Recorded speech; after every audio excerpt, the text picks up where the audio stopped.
सब बोलते हैं एफडी बेकार है, मैं बोलता हूँ एफडी करेक्ट है इमरजेंसी फंड के लिए। तो घर को फिर इन्वेस्टमेंट की तरह क्यों देख रहे हो? मेरे साथ आर्ग्यूमेंट क्यों कर रहे हो कि नहीं सर बढ़ जाएगा उसका प्राइस? सैफ अली खान अभी हॉस्पिटलाइज हुए, उसमें से 36 लाख में से 26 लाख तो इंश्योरेंस के थे। क्या लोन रिपेमेंट करने का एक ही तरीका है, अपनी इनकम को बढ़ाओ। मैं बता रहा हूँ सबसे बड़ा आज का रोग है यूपीआई। ठाक ठाक ठाक ठाक ठाक ठाक ठाक। मैं भगवान से प्रे करता हूँ आप जहाज खरीदो पर औकात में रखे खरीदो। तो अगर एक बार आप अपना लेखा जोखा निकाल लो, इसे हम बजटिंग कहते हैं। एटलीस्ट 25 करोड़ रुपए की नेटवर्थ हो तो आदमी आराम से, मैं फिर 5 करोड़ के आसपास का घर ले सकूं। जो दिखता है वो उधार है, जो नहीं दिखता वो वेल्थ है। धीरे धीरे चलोगे तो बार बार मिलेंगे, ज्यादा जल्दी मचाओगे तो हर बार मिलेंगे। और मैं हमेशा कहता हूँ ज्यादा कमाने से ज्यादा ना ज्यादा देर कमाने का सोचो। एक्चुअली फाइनेंस ना बहुत सिंपल है, मानसिकता का खेल है सर। 50 लाख पे अगर 9 लाख बना लेता हूँ तो मैं क्यों 4.5 करोड़ का घर लूँ? घर अपना बहुत बहुत जरूरी है। नहीं, लाइफ की सीट बेल्ट होती है, इमरजेंसी फंड और इंश्योरेंस। 90% भारतीय जो लोग आज नौकरी कर रहे हैं राजेंद्र, वो पेचेक टू पेचेक जी रहे हैं। बात जब पैसे की हो, बात जब इन्वेस्टमेंट की हो, और बात जब अपने घर लेने की हो, बात जब अपने कार लेने की हो, तो कई बार हम ऐसे कुछ मिस्टेक्स कर देते हैं जहां पर हमारा कई कई कई सालों का सेविंग किया हुआ पैसा बहुत जल्दी डूब जाता है। तो आज हम फाइनेंस के गुरु the one and only Sanjay Kathuria ji के साथ बैठे हैं। स्वागत है सर आपका हमारे थैंक यू podcast राजेंद्र, में। Thank you so much. और आज सर के साथ हम बहुत सारी बातचीत करेंगे फाइनेंस के ऊपर, आज बिजनेस के ऊपर, स्टॉक के ऊपर, और बहुत सारी चीज़ें हैं जो आज आप जानना चाहते हैं सर से, क्योंकि कई सारे पॉडकास्ट आपने सर के देखे होंगे, बहुत सारी इन्फॉर्मेशन आपको मिली होगी। बस इस पॉडकास्ट में थोड़ा सा हम अलग तरह से बात करने वाले हैं, डिटेल में बात करने वाले हैं। सर कैसे हैं आप? एकदम बढ़िया, और लॉन्ग ड्यू था ये जी। और आज मुमकिन हो पाया। I am so happy, thank you so मैं मच। सर के साथ काफ़ी लंबे समय से कनेक्टेड हूँ, और सर से काफ़ी लंबे समय से हम टाइम मांग रहे थे, बट सर थोड़ा सा हेक्टिक जो है सर का शेड्यूल होता है, तो आज समय मिल गया फाइनली मॉर्निंग में, तो आज हम इस पॉडकास्ट को शूट कर रहे आपके पीछे टाइम भी दिख रहा है। हैं। टाइम भी दिख रहा है हमारे पीछे। तो देन सर सबसे पहला मेरा सवाल है, जैसे ना कई पॉडकास्ट मैंने आपको देखे, और कई बार लोग कमेंट्स करते हैं कि जी किसी को भी माइक दे दो, कोई भी आके पॉडकास्ट कर रहा है, थोड़ा सा क्रिटिसाइज करते हैं। जैसे आप कई बार कार की बात करते हैं, घर की बात करते हैं, कैलकुलेशन समझाते हैं, तो लोगों के दिमाग में सेट नहीं होती क्योंकि पुराने पैटर्न बने हुए हैं। तो सर जैसे मैं भी गाँव से हूँ, आज बहुत सारे लोग गाँव से होंगे जिनको फाइनेंस की नॉलेज नहीं मिलती है। कई बार वो अपने देखा देखी में सारी चीज़ें कर लेते हैं, शो ऑफ में चीज़ें कर लेते हैं। तो सर मैं चाहता हूँ कि आप थोड़ा सा अपने बारे में बताएं कि क्या आपका अनुभव रहा है, आपने कितने साल काम किया है, और क्या आपकी एक्सपर्टीज़ रही है, ताकि थोड़ा सा लोगों को लगे कि हम जिनकी बात सुन रहे हैं नहीं वो बिल्कुल सही गाइडेंस है, और बाकी हम इस पॉडकास्ट में क्लैरिटी के साथ बात करते रहेंगे। Thank you Rajendra ji. Experience ऐसा रहा है कि बहुत साल मैंने जॉब किया, और जॉब मैंने किया भी रियल एस्टेट में था। मतलब मैंने अपना career completely real estate Bombay से स्टार्ट किया था। बॉम्बे से? हाँ। और मैंने वहाँ पे रहेजा करके कंपनी उधर ज्वाइन किया। तो उससे पहले मैंने अपनी इंजीनियरिंग करी है, मास्टर्स इन बिजनेस किया है फाइनेंस में 2008 में। और उसके बाद जॉब करते करते मैंने CFA करी, जो सबसे बड़ी डिग्री है फाइनेंस की, ग्लोबल डिग्री है। CFA मतलब? CFA का मतलब होता है चार्टर्ड फाइनेंशियल एनालिस्ट। तो वो मैंने 2012 में पूरी करी थी। और तो ये मेरी एजुकेशनल बैकग्राउंड है। और उसके बाद से मैं पहले रियल एस्टेट में था, फिर उसके बाद 11 साल में रियल एस्टेट में था, फिर मैं स्मॉल एंड मीडियम एंटरप्राइजेस को कंसल्ट करता था, और अभी भी मैं वही करता हूँ। साथ में मैं कंटेंट क्रिएट करता हूँ और फाइनेंस और पर्सनल फाइनेंस के बारे में बात करता हूँ। तो सर भाई टोटल आप कितने साल हो गए इस इंडस्ट्री में? इस इंडस्ट्री में टोटल मुझे अगर आप देखें तो मेरा वर्किंग करीबन 16-17 साल की रही है। तो जब मैंने अपना फाइनल जॉब छोड़ा था तो उस टाइम मेरे करीबन 16 साल निकल चुके थे कॉर्पोरेट्स में। तो 16 साल मैंने पहले नौकरी करी, और उसके बाद फिर मैं फाइनेंशियली इंडिपेंडेंट हुआ। ओके, 16 साल आपने नौकरी की है, उसके बाद आप फाइनेंशियल इंडिपेंडेंट हो गए। Yes. आज सर फाइनेंशियली इंडिपेंडेंट है, कोई लाइबिलिटी नहीं है सर के ऊपर, रिलैक्स है सर। तो आज हम जो भी बात करने वाले हैं बड़े ही प्रैक्टिकल तरीके से बात करेंगे, और बड़े ध्यान से समझना इस चीज़ को, क्योंकि फाइनेंस की नॉलेज ना होने की वजह से कई बार लोग बहुत पैसा अपना लूज़ कर देते हैं। मैंने भी बहुत सारी गलतियाँ की हैं, मैंने भी सर से बहुत सारी चीज़ें सीखी हैं। सर मेरा दूसरा सवाल है, मैं सर जिस माहौल से आता हूँ वो ना बिल्कुल गाँव देहात का माहौल है, और वहाँ पर बात की जाती है कि जी अपना घर होना चाहिए, अपनी गाड़ी होनी चाहिए, और उसके बाद कहते हैं कि गाड़ी पहले होनी चाहिए, यानी कि घर पहले होना चाहिए, गाड़ी बाद में होनी चाहिए। कहते हैं ना रोटी कपड़ा मकान, उसको जो है बहुत तवज्जो देते हैं गाँव के अंदर। और सर कई बार लोग बोलते हैं कि इन्वेस्टमेंट करके क्या करना है, जो खाना है आज खा लो, कल का क्या है। तो सर मैं चाहता हूँ कि फाइनेंस की नॉलेज कितनी ज़रूरी है एक इंसान के लिए, कोई गाँव से हो, कोई शहर से हो, कोई किसी भी फील्ड से हो, तो उसके लिए फाइनेंस की नॉलेज कितनी ज़रूरी है कि अगर वो सही जगह पर फाइनेंस को मैनेज नहीं कर पाया आपने, तो उसे कितना बड़ा लॉस हो सकता है। देखो, लॉस से पहले ना मैं आपको एक कहानी सुनाता हूँ, और जो रियल है। श्योर। अभी रिसेंटली मेरा एक फ्रेंड है, उनका मुझे फोन आया। उनकी उम्र करीबन 44-45 के आसपास है, ओके। और 3.5 लाख रुपए पर मंथ की जॉब है। 3.5 लाख रुपए पर मंथ की जॉब है, which is a very good number मेरे हिसाब से। देश के टॉप 1% में आते हैं वो सैलरीज में, और बॉम्बे में रहते हैं। अब अचानक से क्या हुआ राजेंद्र कि उनकी ना उनका जो प्रोसेस था वो बंद हो गया, जिस प्रोसेस में वो थे। जिससे पैसे हाँ पैसे आ रहे जिस थे, और वो प्रोसेस में बंद होने के कारण कंपनी ने उनको निकाल दिया। ले ऑफ कर दिया। तो जी ठीक है, ले ऑफ कर दिया। अब मेरे को फोन आया कि कहीं मेरी हेल्प कर दो जॉब वॉब में, तो मैंने चालू किया। उसके 1-2 महीने बाद फिर से फोन आया कि मेरे को सर थोड़ी फाइनेंशियल हेल्प कर दो। मतलब क्यों, क्या हुआ? तो बोलते कि मैं ना वो नहीं कर पा रहा हूँ, पैसे दे नहीं पा रहा हूँ, मेरा रेंट है, मेरा बेटे की स्कूल फीस है, मेरी गाड़ी की किस्त है, ये है वो है। तो मैंने बोला कि आप 22 की उम्र से काम कर रहे हो, 44 के हो चुके हो, 3.5 लाख रुपए महीना आपकी सैलरी थी, आपके पास यार 6 महीने के पैसे नहीं है। अगर 3.5 लाख रुपए आपकी सैलरी थी तो आप 1.5-2 लाख से ऊपर तो खर्च कर ही नहीं सकते। चलो मैं कहता हूँ 2 लाख खर्च करते, तो 6 महीने मतलब 12 लाख की एफडी नहीं है आपके पास 22 साल काम करके। तो वो चुप हो गए। मतलब कोई सेविंग्स, कोई एसआईपी, कोई कुछ नहीं जी, कुछ नहीं। यानी कि सर 3.5 लाख रुपए कमाने वाला आदमी भी जीरो गरीब लेके बैठा है, बिल्कुल।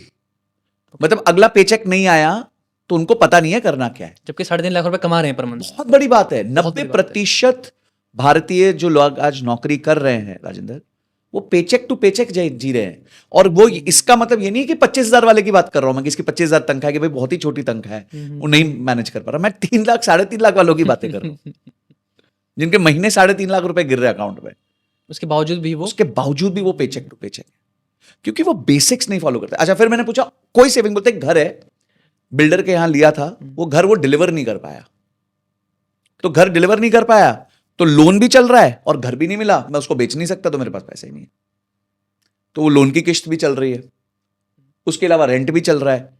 मतलब इंसान इस लेवल की फाइनेंशियल मिस प्लानिंग करता है और बाद में ब्लेम करता है यार कि देखो मेरे साथ ऐसा हो गया, वैसा हो गया। अरे मेरी किस्मत खराब है। मैं आपको बताऊं, आप गाड़ी में बैठते हो और अगर आप सीट बेल्ट पहन के चलाओ और एक्सीडेंट हो जाए तो गलती किसकी है भाई? आपने सीट बेल्ट ही नहीं पहनी। तो लाइफ की सीट बेल्ट होती है फाइनेंस नहीं, लाइफ की सीट बेल्ट होती है इमरजेंसी फंड और इंश्योरेंस। जब आप अपनी जिंदगी चालू करते हैं, आपके पास इमरजेंसी फंड और इंश्योरेंस होनी सबसे ज्यादा पहली 2 चीजें हैं ये लाइफ की। Emergency fund and insurance. क्या आपके पास भाई आज नौकरी चल, देखिए आदमी के साथ 2 दुर्घटना बड़ी क्या हो सकती, 3 दुर्घटना क्या हो सकती। एक उसका व्यवसाय चला जाए जहां से उसकी आमदनी आ रही है, बिल्कुल। एक उसकी हेल्थ खराब हो जाए, और एक उसकी जिंदगी चली जाए।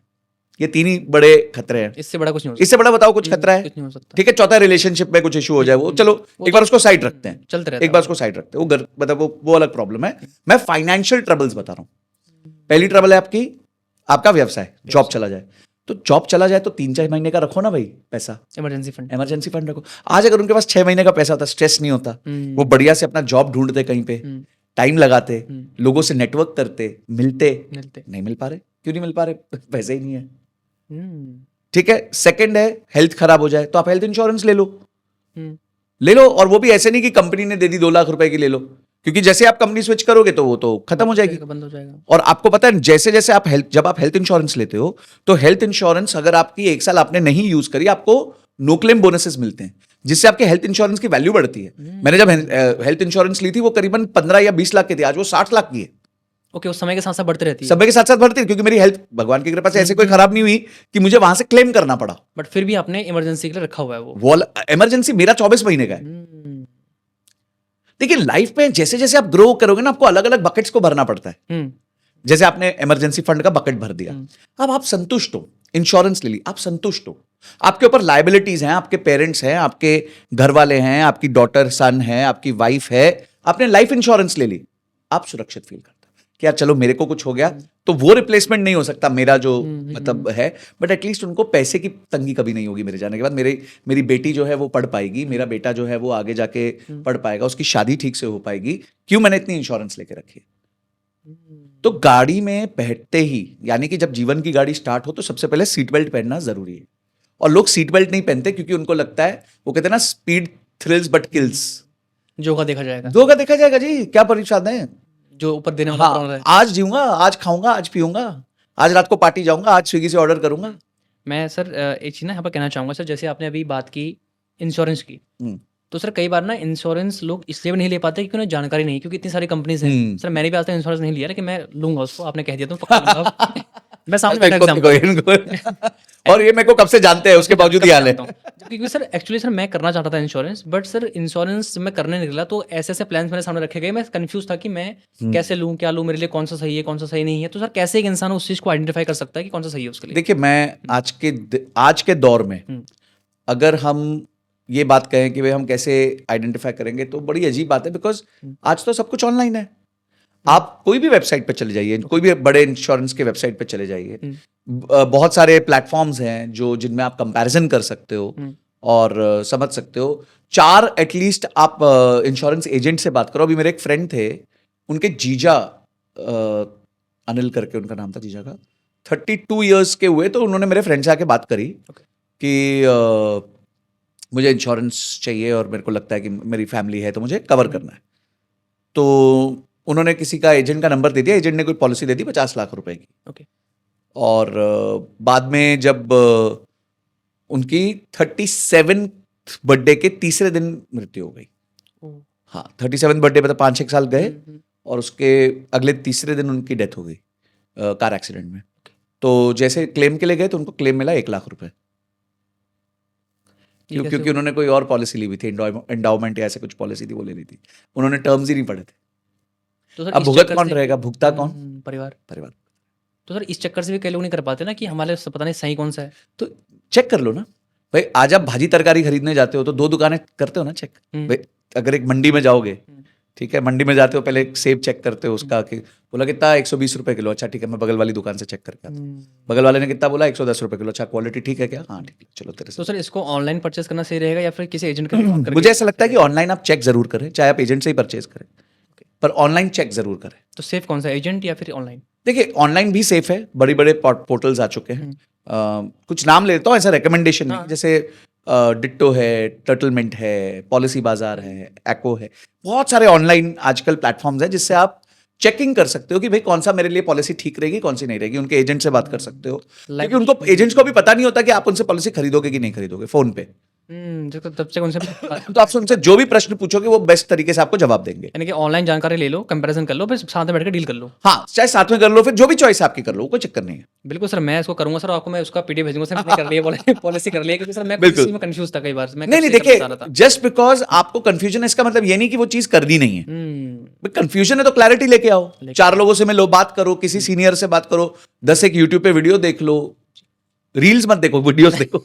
रील्स में क्या होता है, कौन सा पोर्शन काट के डालते हैं ना, कुछ पता नहीं चलता, उसके आजू बाजू का डालते नहीं है, तो कभी या तो बहुत प्रेम मिलता है या बहुत गालियां मिलती है। ये चीज तो होती है सर। क्योंकि सर मेरा पहला सवाल इसलिए था कि सर इसलिए आपसे पूछ रहा था ना, कई बार कमेंट्स में लोग बोल देते हैं। तो सर आपका ना ये कहना है कि घर मत लो, रेंट पे रहो और अपने पैसों को इन्वेस्ट करो। अब सर कई बार जब हम ऐसा बोलते हैं तो कई बार कमेंट्स में लोग आते हैं, भैया घर से बड़ा सुख कुछ नहीं होता, एक बार मेहनत लगती है, एक बार करना होता है। तो हम थोड़ा सा फिर फील गुड फैक्टर आ जाता है कि हमारा खुद का घर है, काम नहीं भी करेंगे तो कम से कम घर में पड़े पड़े अपना घर में खाना पीना खा लेंगे। तो मेरे परिवार का भी कहना है, सर मैं पिछले 4 साल से मैंने घर नहीं लिया और सारा पैसा मेरा अभी जो इन्वेस्टमेंट में है, और उसी के चक्कर से आज हम सारा कुछ काम कर पा रहे हैं। बट घर वालों का कहना है कि घर नहीं लिया तूने, घर नहीं लिया। तो सर घर आप कहते हैं कि नहीं लो, घर मत लो, घर लेना मतलब कहीं ना कहीं वो थोड़ा सा लाइबिलिटी है सर के ऊपर, उसे बेच नहीं सकते आप, पैसे चाहिए तो उसका ऐसा तो नहीं कि आपने कहा कि जी इसका एक बाथरूम में वो बहुत फेमस हुई लाइन। कई लोग बोलते हैं भैया है ये सब बेवकूफ बनाने वाली बातें हैं, घर अपना बहुत बहुत जरूरी है। तो सर आप इसको किस कॉन्टेक्स्ट में देखते हैं कि घर एक इंसान को कब लेना चाहिए और कब नहीं लेना चाहिए? देखो, मैंने एक्चुअली अगेन क्या होता है ना, रीले कटती हैं तो फिर पर्सपेक्टिव पूरा नहीं मिलता। मैं ये नहीं कहता घर मत लो, मैं ये कहता हूँ मैथ कर लो पहले, घर लेने से पहले। अगर आपने घर ले लिया और आपकी ईएमआई इतनी ज्यादा कि आप उस घर में खुश नहीं हो, तो ये घर का है यार, फिर किस बात का घर लिया आपने? अपनी खुशी बेच के आप घर, आपने खुशी को बेचा 20 साल के लिए, ठीक है, क्योंकि ईएमआई, हाँ ईएमआई तो रहेगी, वही रहेगी। अच्छा, लोगों का ये कहना होता है रेंट बढ़ता है। रेंट को अगर आप पिछले 10 साल में देखो ना, तो सालाना 2-3% से ऊपर नहीं बढ़ा है। मैं उसका साक्षी हूं, क्योंकि मैं एक 2 बेडरूम में रहता था पहले 2014 में 40,000 रुपए देके। आज मैं 3 बेडरूम में रहता हूं 2025 में 75,000 रुपए देके।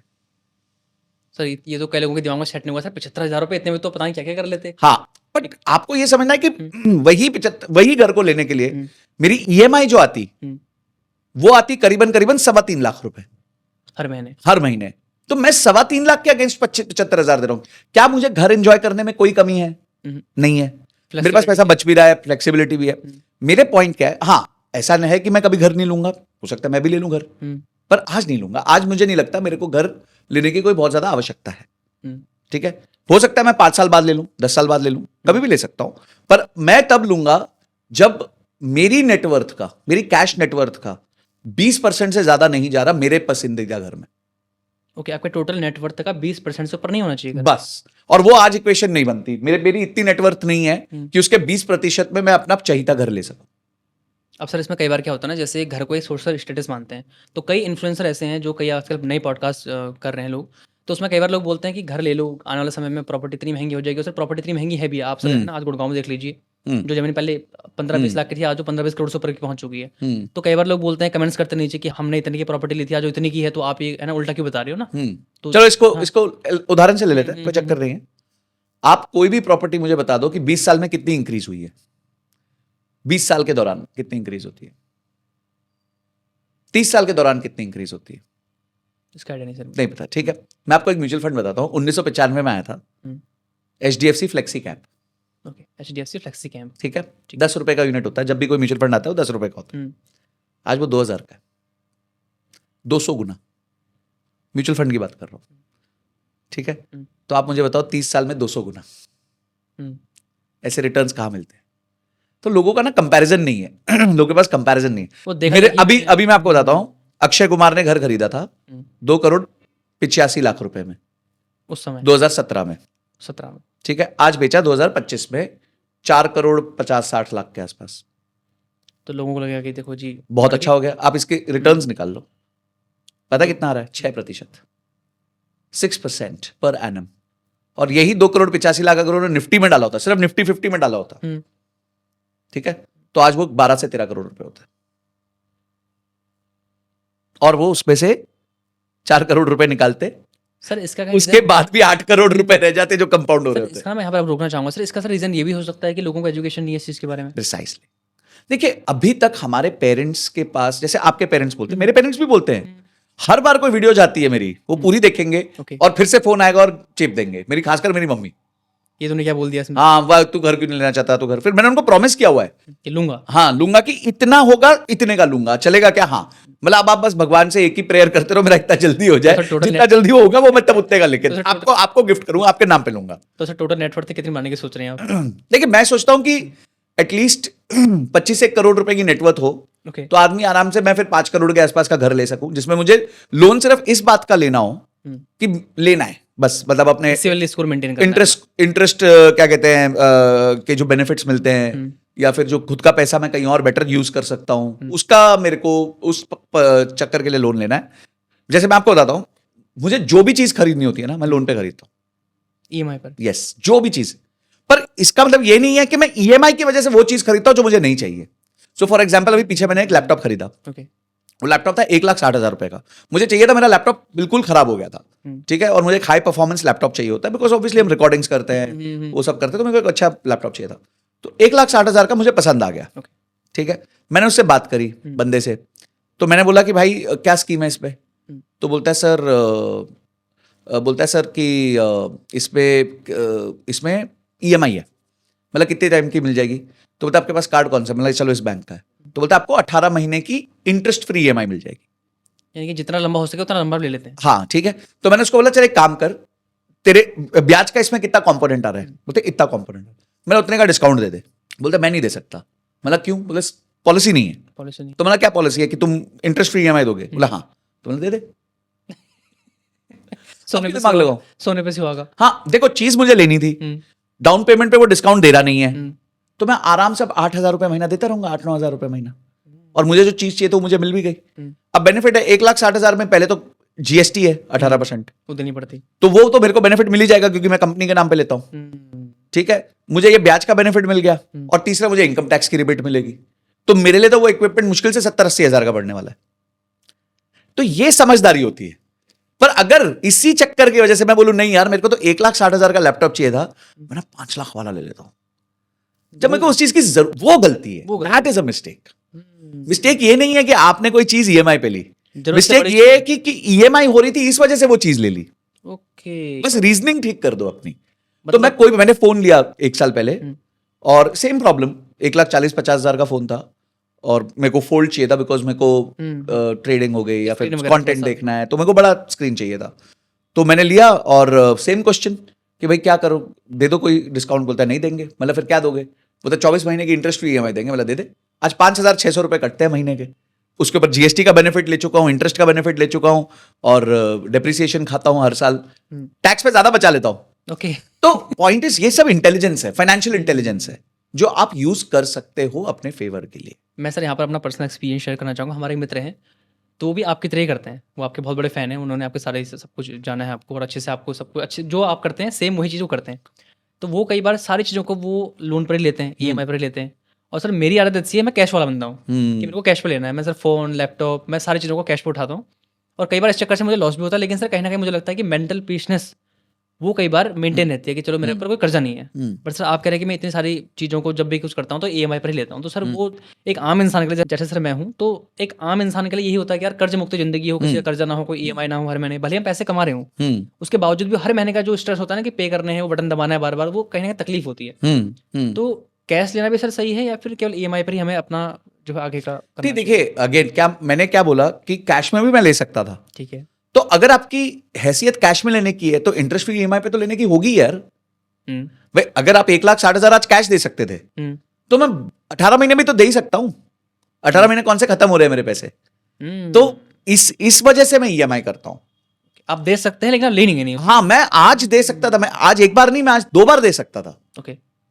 पर मेरे को देना ही नहीं है। जब वो मेरे को स्कीम दे रहा है, बेनिफिट दे रहा है, तो मैं क्यों ना लूं? लास्ट मोमेंट तक चूसने का बेनिफिट। इस पे ना मैं सबको रेकमेंड करना चाहूंगा, एक शॉर्ट मूवी है यूट्यूब पे, ओके। उसका नाम है the one idiot.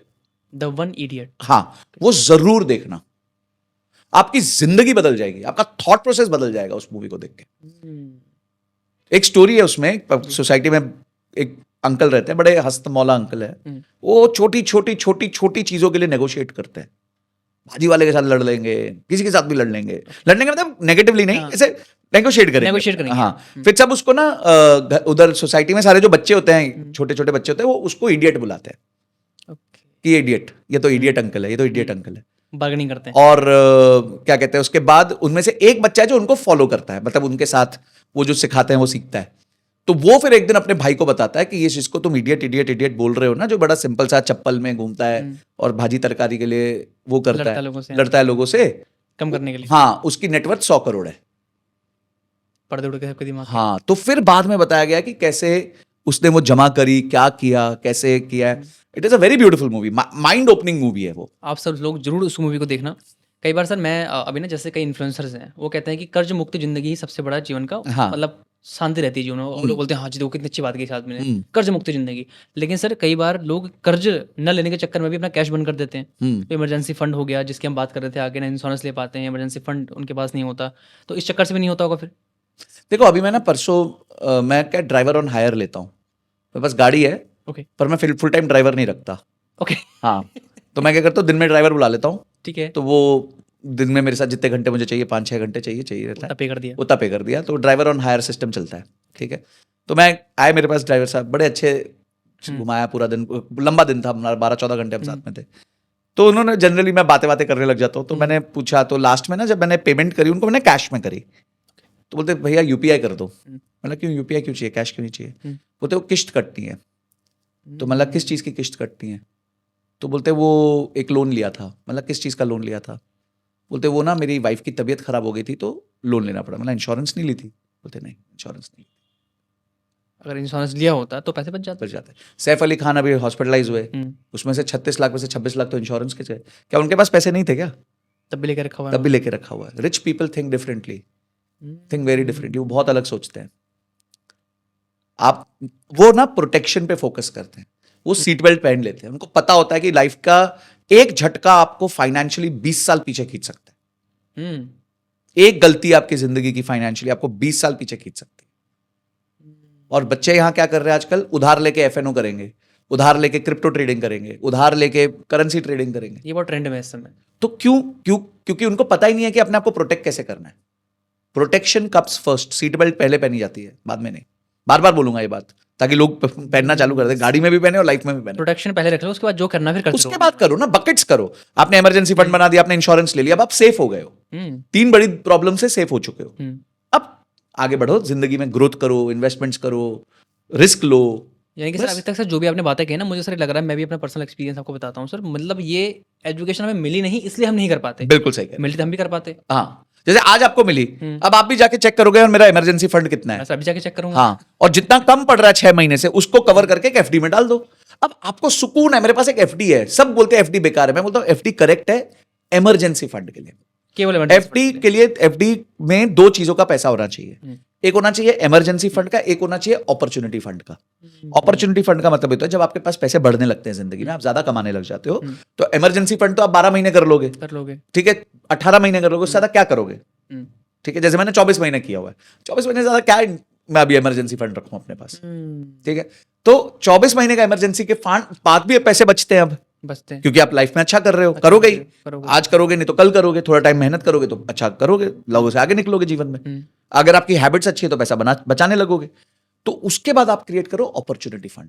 Opportunity fund create करके क्या है, कभी आपको कोई अच्छी डील मिली, जमीन पे मिल गई, मैं कहता हूं आप गांव में हो, आपको पता है कि इस एरिया में जमीन बढ़ने वाली है, कोई रोड कटने वाली है, आपको पता चल गया, तो अब आपके पास एक अपॉर्चुनिटी फंड पड़ा है 10 लाख रुपए का, जमीन है 25 लाख रुपए की, 30 लाख रुपए की, तब आप 10 लाख रुपए अपनी जेब से डालो, 20 लाख या तो दोस्तों यारों को जोड़ लो या फिर उधार ले लो, अगर आप पे कॉन्फिडेंस है कि ये अगले 5 साल में जाके दुगनी तिगनी हो जाएगी, तो आपके पास अपॉर्चुनिटी फंड आ जाता है। हमारे पास भी अपॉर्चुनिटी फंड होता है, हम तो मार्केट में रोज डिप्लॉय करते हैं, रोज मौका ढूंढ रहे होते हैं। हमारा तो सिंपल सिस्टम है, 3:15 बजे हमारे 10 ETF डिसेंडिंग ऑर्डर में डाल दिया, जो ज्यादा गिरा उसमें ज्यादा पैसे डालेंगे, जो कम गिरा उसमें कम पैसे डालेंगे, रोज का है, रोज, एवरी डे। अब सर जो आम आदमी होता है ना, उसे इतने ज्यादा ना मतलब पसंद नहीं है, उसे वो शांत जीवन अपना जीवन जीना चाहता है। तो सर अभी आपने बात की रियल एस्टेट की, कि कहीं पर अगर अपॉर्चुनिटी मिल गई, जमीन ले लो, तो सर ये एक्सपीरियंस मेरे साथ भी हुआ है। जो 800 रुपये स्क्वायर फीट मुझे जमीन मिल रही थी 2021 के एंड तक, आज सर वो 2000 रुपये स्क्वायर फीट हो चुकी है। ठीक है, बहुत बढ़िया। तो सर उसमें मैंने नहीं ली, बिल्कुल समझ गया, क्योंकि कारण था कि ठीक है कुछ और देखेंगे कल के दिन। उस चक्कर में सर वो जमीन बढ़ गई। बट सर आप कहते हैं घर नहीं लेना चाहिए, लेकिन जमीन ले लेनी चाहिए। जमीन ले सकते हो आप, बिल्कुल। देखो आप है ना, पहले समझो घर लोग क्यों लेते हैं? रहने के लिए, रहने के लिए लेते हैं। तो घर को फिर इन्वेस्टमेंट की तरह क्यों देख रहे हो? मेरे साथ आर्ग्यूमेंट क्यों कर रहे हो कि नहीं सर बढ़ जाएगा उसका प्राइस? बेचने वाला तो होनी से, बेचने वाला तो हो नहीं, और अगर बेचोगे तो उसी लोकेलिटी में कुछ लोगे तो उतना ही महंगा मिलेगा ना भाई। आज अगर मेरा घर एक लोकेशन पे है और वहां पे 2 बेडरूम 3 करोड़ का है बॉम्बे में, ठीक है, तो मैं बेच दूंगा 3 करोड़ का, जब मैं लेने जाऊंगा तो भी 3 करोड़ का ही मिलेगा ना। तो बेनिफिट तो कुछ भी नहीं हुआ मुझे। बेनिफिट कब होता है? जैसे बच्चे, देखो क्या होता था, जैसे पुराने जमाने में बेटी पैदा हुई तो पापा एक प्लॉट ले देते कि बेटी की शादी के काम आएगा, ठीक है। तो आज उन्होंने 10 लाख डाला, उनको पता है ये 20-25 साल की जब मेरी बेटी होगी तो ये प्लॉट भी उस हिसाब से बहुत तेजी से आगे भागेगा और मुझे मेरी बेटी जितनी शादी पे जितना बेनिफिट देगा। तो he is ready to wait for 25 years, क्योंकि जमीन में ना आपको वेट करना पड़ता है, long term investment, long term. देखो अभी तो शॉर्ट टर्म में बेनिफिट हुआ है, पर मैंने जमीन को सेम देखा है 2014 से लेकर 2022 तक, एक ही प्राइस। ये तो अभी क्या लोगों ने देखना चालू किया है, तो लोगों को लग रहा है मार्केट ऐसी ही रहती है। किसी दिन मार्केट करेक्ट करती है ना, अभी तो 14% करेक्ट हुई निफ्टी। मेरे पास पता ही नहीं कितने हजारों मैसेज आ गए, सर हम बर्बाद हो गए, खराब हो गए, मर गए, लुट गए, पिट गए। यही जमीन खरीदने के बाद अगर उसका 10 साल भाव ना बढ़े ना, कोई कुछ नहीं बोलता, चुप रहते हैं सब, वो वेट कर रहे होते हैं, वो वेट कर किसी रोड का, किसी उस चीज का कि बन जाए यहाँ पर कुछ। बिल्कुल। तो भाई स्टॉक्स के साथ क्यों नहीं? तो स्टॉक्स के साथ भी वैसे करो। तो कमिंग बैक, जमीन जो है ना, जमीन आपको तब लेनी चाहिए जब आपका 1 होराइजन लंबा हो, 2 आपके पास एम्पल लिक्विडिटी हो, 3 उस लिक्विडिटी की आपको उतने समय की जरूरत ना हो। अब फ्री रहे कि पढ़ा है पैसा लगा दिया, हाँ, मतलब भूल जाओ फिर उसे, 15-20 लेके भूलने वाली चीज है ये। हाँ, आप भगवान की आप पे कृपा रही तो हो सकता है 3-4 साल में डबल हो जाएगी, नहीं रही तो 20 साल में ये 20 गुना हो जाएगी। अभी पिछले अपार्टमेंट्स में जितनी वृद्धि आई है, आप देखो कोई भी अपार्टमेंट 20 साल में 15-20 गुना से ज्यादा नहीं बढ़ा है, ठीक है। निफ्टी पिछले 20 साल में करीबन 40 गुना से बढ़ा है। तो कंपैरिजन करना जरूरी है चीजों का। और क्या जमीन में डालना आसान था या निफ्टी में डालना आसान था? ऑब्वियसली निफ्टी में डालना आसान था, बटन दबाना था, ठीक है। जमीन में कच्चा पक्का रजिस्ट्रेशन, ये वो बहुत कुछ होता है, बहुत सारी चीजें थोड़ा ध्यान रखना पड़ता है, कोई ले ना जाए, कब्जा ना कर जाए, ये सभी छोटी छोटी प्रॉब्लम्स होती हैं। अभी सर जैसे ना आपने कही रेंट की बात कही, जमीन की बात कही, सर अभी मैं जिस प्रॉपर्टी में मैं रहता हूँ वो 1.5 करोड़ की है जी। और उसका जो रेंट जाता है वो केवल 17,500 है। हाँ लेकिन उसकी आधी इन्वेस्टमेंट मेरे पास पड़ी हुई है और वो मैंने अपने काम पे लगाई हुई है, तो उससे इतना रेंट आता है कि 10 महीने का रेंट उससे एक झटके में पे कर सकता हूँ पर मंथ। तो सर क्या मैं सही जा रहा हूँ? मैं आपको बता सेम चीज बताता हूँ। मेरा 75,000 का रेंट है, यानी साल का 9 लाख रुपए का रेंट है मेरा। 9 लाख रुपए का मेरे को रिटर्न्स जनरेट करने का, क्योंकि मुझे टेक्निक्स आती हैं, मुझे ज्यादा से ज्यादा 50 लाख रुपए लगते हैं। मतलब 50 लाख के बेस पे मैं 9 लाख रुपए बना लेता हूँ। 18% का रिटर्न हो गया, ठीक है। तो अब मैं 50 लाख पे अगर 9 लाख बना लेता हूँ, तो मैं क्यों 4.5 करोड़ का घर लूँ? मैं वो 9 लाख इसको दे देता हूँ। तो सेम चीज मैंने भी कर रखी है। तो बस ठीक है ना। तो 20% मैं वही कह रहा हूँ, इसमें गलत क्या है? हम्म, इसमें गलत तो कुछ भी नहीं है। मतलब मैं सही जा रहा हूँ। बिल्कुल सही जा रहे हो। आप यंग हो अभी, आपको क्या परेशानी है? आप क्यों लाइबिलिटी लेना चाहते हो किसी प्रकार की? देखो, घर लेने का एक टाइम होता है। पहले क्या होता था, लोग पहले घर बना लेते थे और जिंदगी भर उसका पेमेंट करते थे, ठीक है, कि भाई मैं 20-25 साल पे करूंगा। और क्यों? क्योंकि उस टाइम विकल्प नहीं थे, लोगों को एजुकेशन नहीं थी, फाइनेंशियल एजुकेशन कम थी। पर आज थोड़ी फाइनेंशियल एजुकेशन है, बहुत सारे अलग अलग प्रोडक्ट्स हैं, तो आप उसमें भी इन्वेस्ट कर सकते हो। अपॉर्चुनिटी कैपिटल अगर आपके पास राइट टाइम पे होता है, तो आप कितनी शॉपिंग कर सकते हो। हम जैसे अभी पीछे मार्केट्स गिरी, मैंने तो बहुत जबरदस्त शॉपिंग करी, ओके। बहुत जबरदस्त शॉपिंग करी है। अब ढूंढ रहे थे मिल जाए बस। मैं तो सिंपल ढूंढ रहा था। और उसकी वजह से जो सितंबर अक्टूबर में मैंने बाइंग करी थी, वो आज जब हम बात कर रहे हैं फरवरी के पहले हफ्ते में, आज वो 14% ऊपर है। फिर ऊपर ग्राफ चले गया। हाँ चला गया ना, क्योंकि रिकवरी तो होनी थी और मैं बॉटम पे खरीदे जा रहा था, मैं हर पॉइंट पे खरीद रहा था। वो सर एक मेरे ख्याल से फेमस कोट है कि जब सब डर रहे हो। हाँ, वॉरेन बफे ने कहा है कि I will tell you a simple way to make money, shut the door, when others are greedy be fearful, when others are fearful be greedy. जब सब डर रहे हो तो तब खरीद लो, जब सब लालच में हो तब बेच दो। राजेंद्र जी देखो, मैं ना एक मानसिकता बताऊंगा, आप हंसने लग जाओगे। बिल्कुल सर। आपका फेवरेट ब्रांड कौन सा है? कपड़े में किस कपड़े पे चलो, शर्ट कौन सी पसंद करते हो? वैन ह्यूजन की या किसकी, एरो की या किसकी? सर पहन लेता हूँ वैसे, बट ठीक है, जैसे सर है ना अपना लिवाइस है या पार्क एवेन्यू है, इस ठीक तरह है, से ओके। रेमंड्स की वगैरह है। तो अगर पार्क एवेन्यू समझ लेते हैं, पार्क एवेन्यू पे 40% डिस्काउंट लग जाए, आप क्या करोगे? जाके खरीदूंगा। और पार्क एवेन्यू के शेयर पे 40% डिस्काउंट मिलेगा, तो आप क्या करोगे? आप बेच दोगे। तो शर्ट पे 40% डिस्काउंट मिलेगा, तो आप खरीदने चले जाओगे, लाइन लगाओगे, सुबह पहुंच जाओगे ताकि स्टॉक खत्म ना हो जाए। और यहां स्टॉक पे 30-40% डिस्काउंट मिल जाएगा, तो कोई एक्शन नहीं लोगे, सीधा अगर होगा तो बेच दोगे या डर जाओगे। भाई जिस चीज का पदार्थ ले रहे हो, वही तो कंपनी आगे बढ़ रही है। एप्पल के लिए लोग लाइन लगाते हैं शोरूम के बाद। थे हाँ, 2 दिन। तो एक बहुत अच्छा वो आया था, कंपैरिजन आया था कि हर बार जब एप्पल लॉन्च हुआ, अगर उस टाइम एप्पल के साथ साथ आप एप्पल के उतने शेयर्स भी खरीद लेते, तो आज आप मिलियनर होते, डॉलर मिलियनर। हर बार एप्पल का एक फोन आया, iPhone 1, iPhone 2, iPhone 3, 4, 5, 6, आज 16 आ चुका है। बढ़ते रहेगा धीरे धीरे। और हर बार जब आपने आईफोन खरीदा, उतना ही पैसा आपने आईफोन का शेयर भी खरीद लिया, तो आज आप $1 मिलियन के मालिक होते हैं।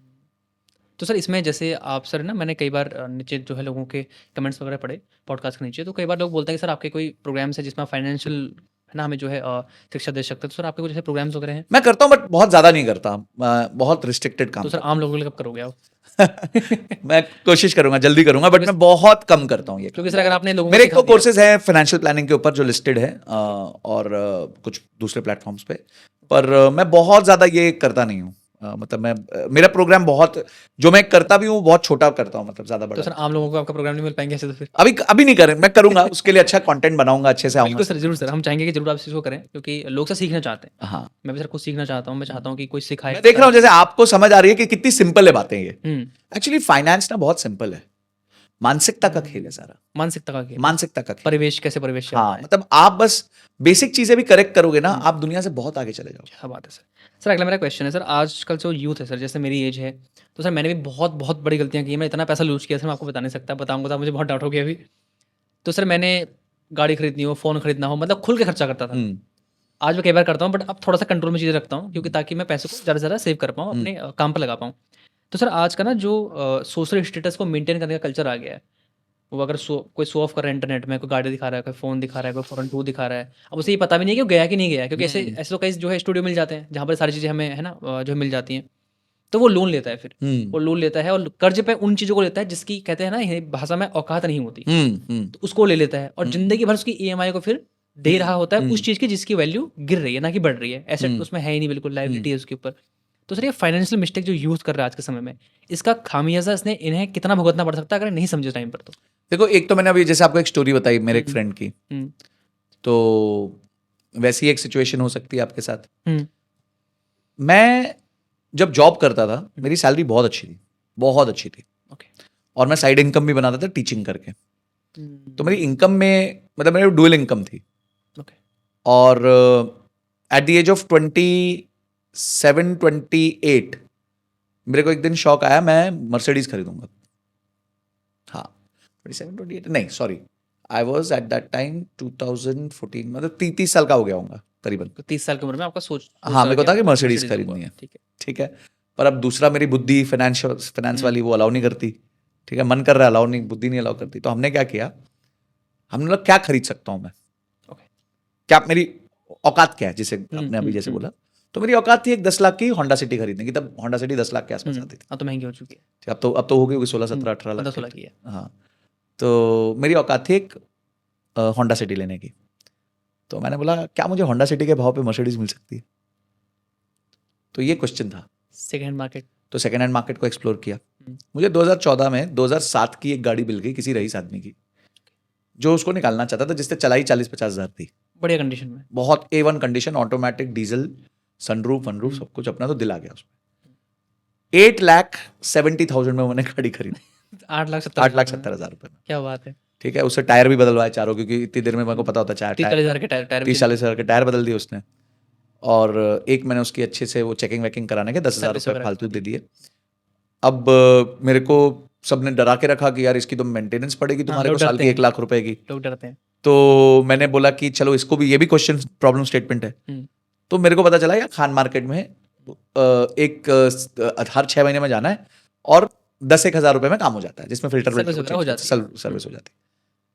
भाई मैंने वो गाड़ी ली, हुँ, उस गाड़ी को मैंने 2014 से लेकर 2017 तक चलाया, और 2017 में मैंने वो बेची, बिकॉज मेरे को श्रीलंका शिफ्ट होना था कुछ टाइम के लिए। ओके। तो मैंने वो गाड़ी बेची करीबन 3.5-4 लाख रुपए में। और अगर आपने वही गाड़ी अगर आपने नहीं ली होती तो वो तब थी 65 लाख की, 65 लाख रुपए की। 65 लाख, और वो मैं 3-4 साल बाद में बेचता तो वो मेरे को 45 लाख मिलते, तो मेरे 20 लाख चले जाते हैं, यहाँ मेरे 5 लाख चले गए। वो भी सारा एन्जॉय करने के सारा मैंने गाड़ी में कोई कम इंजॉयमेंट थी क्या, सेम इंजॉयमेंट थी, उतना ही मजा आया अपने को घुमाने में गाड़ी को। तो यानी कि अगर किसी को अपने शौक पूरे करने हैं, महंगे शौक, तो वो सेकंड हैंड इस चीज़ में तरह से भी सोच सकता है, पहले अपनी औकात निकाल ले हुँ, कि भाई मैं इतना कर सकता हूँ, चलो मैं ढूंढता हूँ, चलो इस बार मैं मर्सिडीज लेना तो चाहता हूँ, पर मैं ना वो नहीं ले पा रहा जो मुझे ई क्लास चाहिए, मैं चलो सी से स्टार्ट कर लेता हूँ। हुँ, तो करो ना यार, ये सब इक्वेशंस तो देख लो। मैं कभी भी किसी को इंजॉय करने से मना नहीं करता हूं, but don't enjoy for 2 reasons कि भाई कोई तो एक तो मेरे को जज कर रहा है कि भाई वाह यार देखो, कोई आपको जज नहीं कर रहा है, ये आपको लग रहा है वो आपको देख रहे हैं, उनके पास टाइम नहीं है। हुँ, हाँ, फोमो जो है ना, फोमो एक सिंगल लार्जेस्ट रीजन है लोगों का गरीब बनने के लिए। यही वो दोस्त जो मुझ पे हंसते थे उस टाइम कि तू कैसे सोचता है, आज मेरे को फोन कर करके कॉन्ग्रेचुलेट करते हैं, बताते हैं कि अभी भी वो स्ट्रगल कर रहे हैं। 5 लाख की तनख्वाह है, 25,000 की SIP नहीं है। 5 लाख की तनख्वाह पे 25,000 की SIP नहीं है। मेरी 5 लाख की तनख्वाह पे 2 लाख की SIP थी उस समय से ही। यस। मेरी जब तनख्वाह 5 लाख हुई, 2 लाख रुपए की SIP करता था मैं।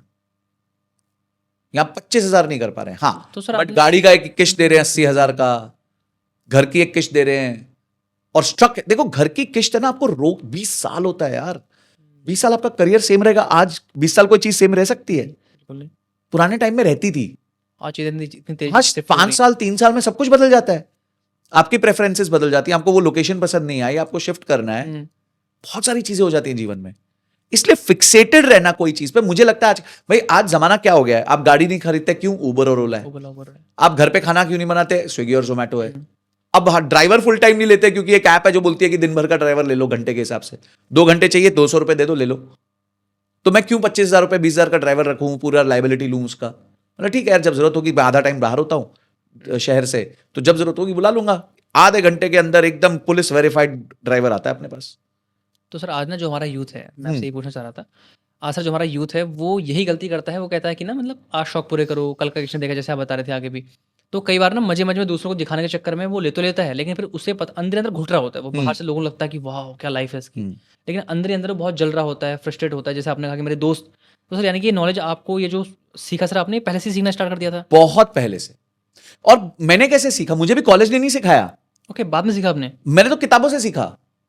कुछ किताबें सर अगर आप मैंने जो 2 बड़ी किताबों से सीखा वो था, एक तो स्नोबॉल से सीखा, स्नोबॉल, वॉरेन बुफे की बुक है। ओके, मैं टैग कर दूंगा सर। हाँ, उसके अलावा एक बुक थी पीटर लिंच की, one up on the wall street, उससे सीखा। ठीक है।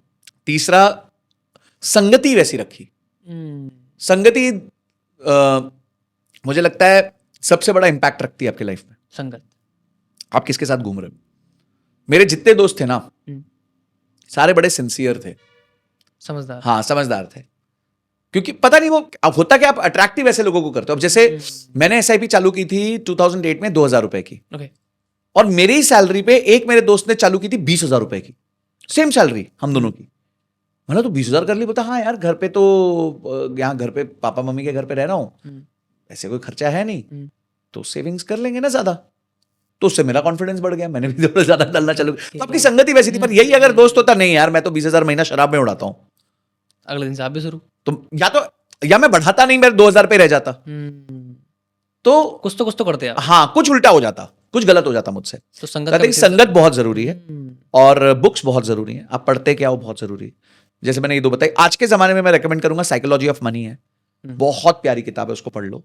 और मनी को लेके जितना सिंपल रहोगे उतना ज्यादा पैसा कमाओगे। और मैं हमेशा कहता हूं, ज्यादा कमाने से ज्यादा ना, ज्यादा देर कमाने का सोचो। ओके, ज्यादा देर कमाने का। हाँ, तो मैं इसलिए, मेरा टैगलाइन भी है कि ज्यादा नहीं, ज्यादा देर कमाना है। क्योंकि आप ज्यादा के चक्कर में ना बहुत बड़े बड़े रिस्क लेते हो, बहुत फूलिश डिसीजंस ले लेते हो। पर अगर आप धीरे धीरे, वो एक ट्रक के पीछे लिखा था ना, धीरे धीरे चलोगे तो बार बार मिलेंगे, ज्यादा जल्दी मचाओगे तो हरिद्वार मिलेंगे। तो लाइफ में हर जगह ये अप्लाई होता है क्या कि बात है धीरे धीरे चलो, आप बहुत बार बार मिलते रहेंगे। क्या बात है सर। अगला से मेरा सवाल एक और है। अब इससे जैसे बात आपने की एसआईपी में करता था, तो ना एसआईपी और स्टॉक मार्केट, इसके सब नॉलेज पहले मुझे भी नहीं थी। मैंने बाद में समझा कि ये मार्केट काम कैसे करती है, कैसे इसमें रेवेन्यू हम कैलकुलेट करते हैं, कैसे ये हमें जो है ग्रोथ देती है। तो सर मैं जानना चाहता हूँ सिंपल भाषा में, अगर किसी को एसआईपी को समझना हो तो उसकी क्या डेफिनेशन है, कि आप कैसे, मतलब जो एसआईपी है वो है क्या, कैसे काम करती है और कैसे इससे आपको बेनिफिट मिलता है। और सर स्टॉक मार्केट क्या है।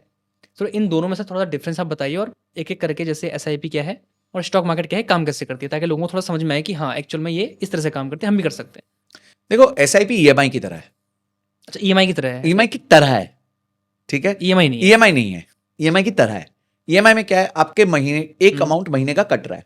ठीक है। ईएमआई कैसे कटता है, आप कोई चीज लेते हो और उसके बाद उसकी ईएमआई कटती है। ठीक है।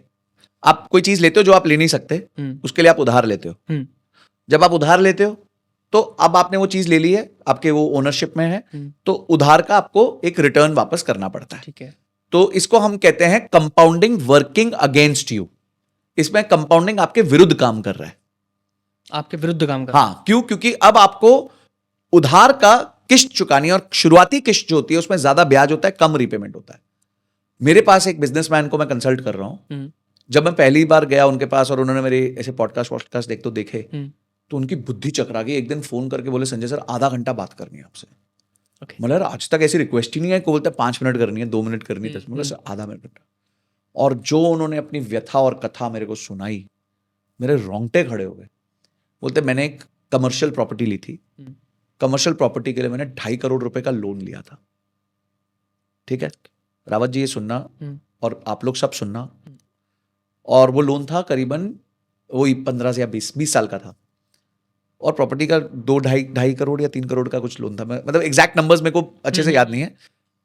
तो बोलते संजय जी 2.5 करोड़ के आसपास का लोन लिया है, आज 6 साल हो गए हैं, 6 साल हो गए हैं, 20 में से 30% टाइम निकल गया। ठीक है। तो यानी कि 2.5 करोड़ का 30% चला जाना चाहिए था लॉजिकली।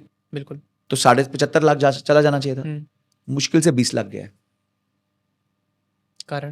कारण क्योंकि शुरुआती किस्त में इंटरेस्ट ज्यादा होता है। ये मैंने देखा है ईएमआई के उसमें। हाँ, शुरुआती किस्त में इंटरेस्ट, उनको इतना पेन हुआ।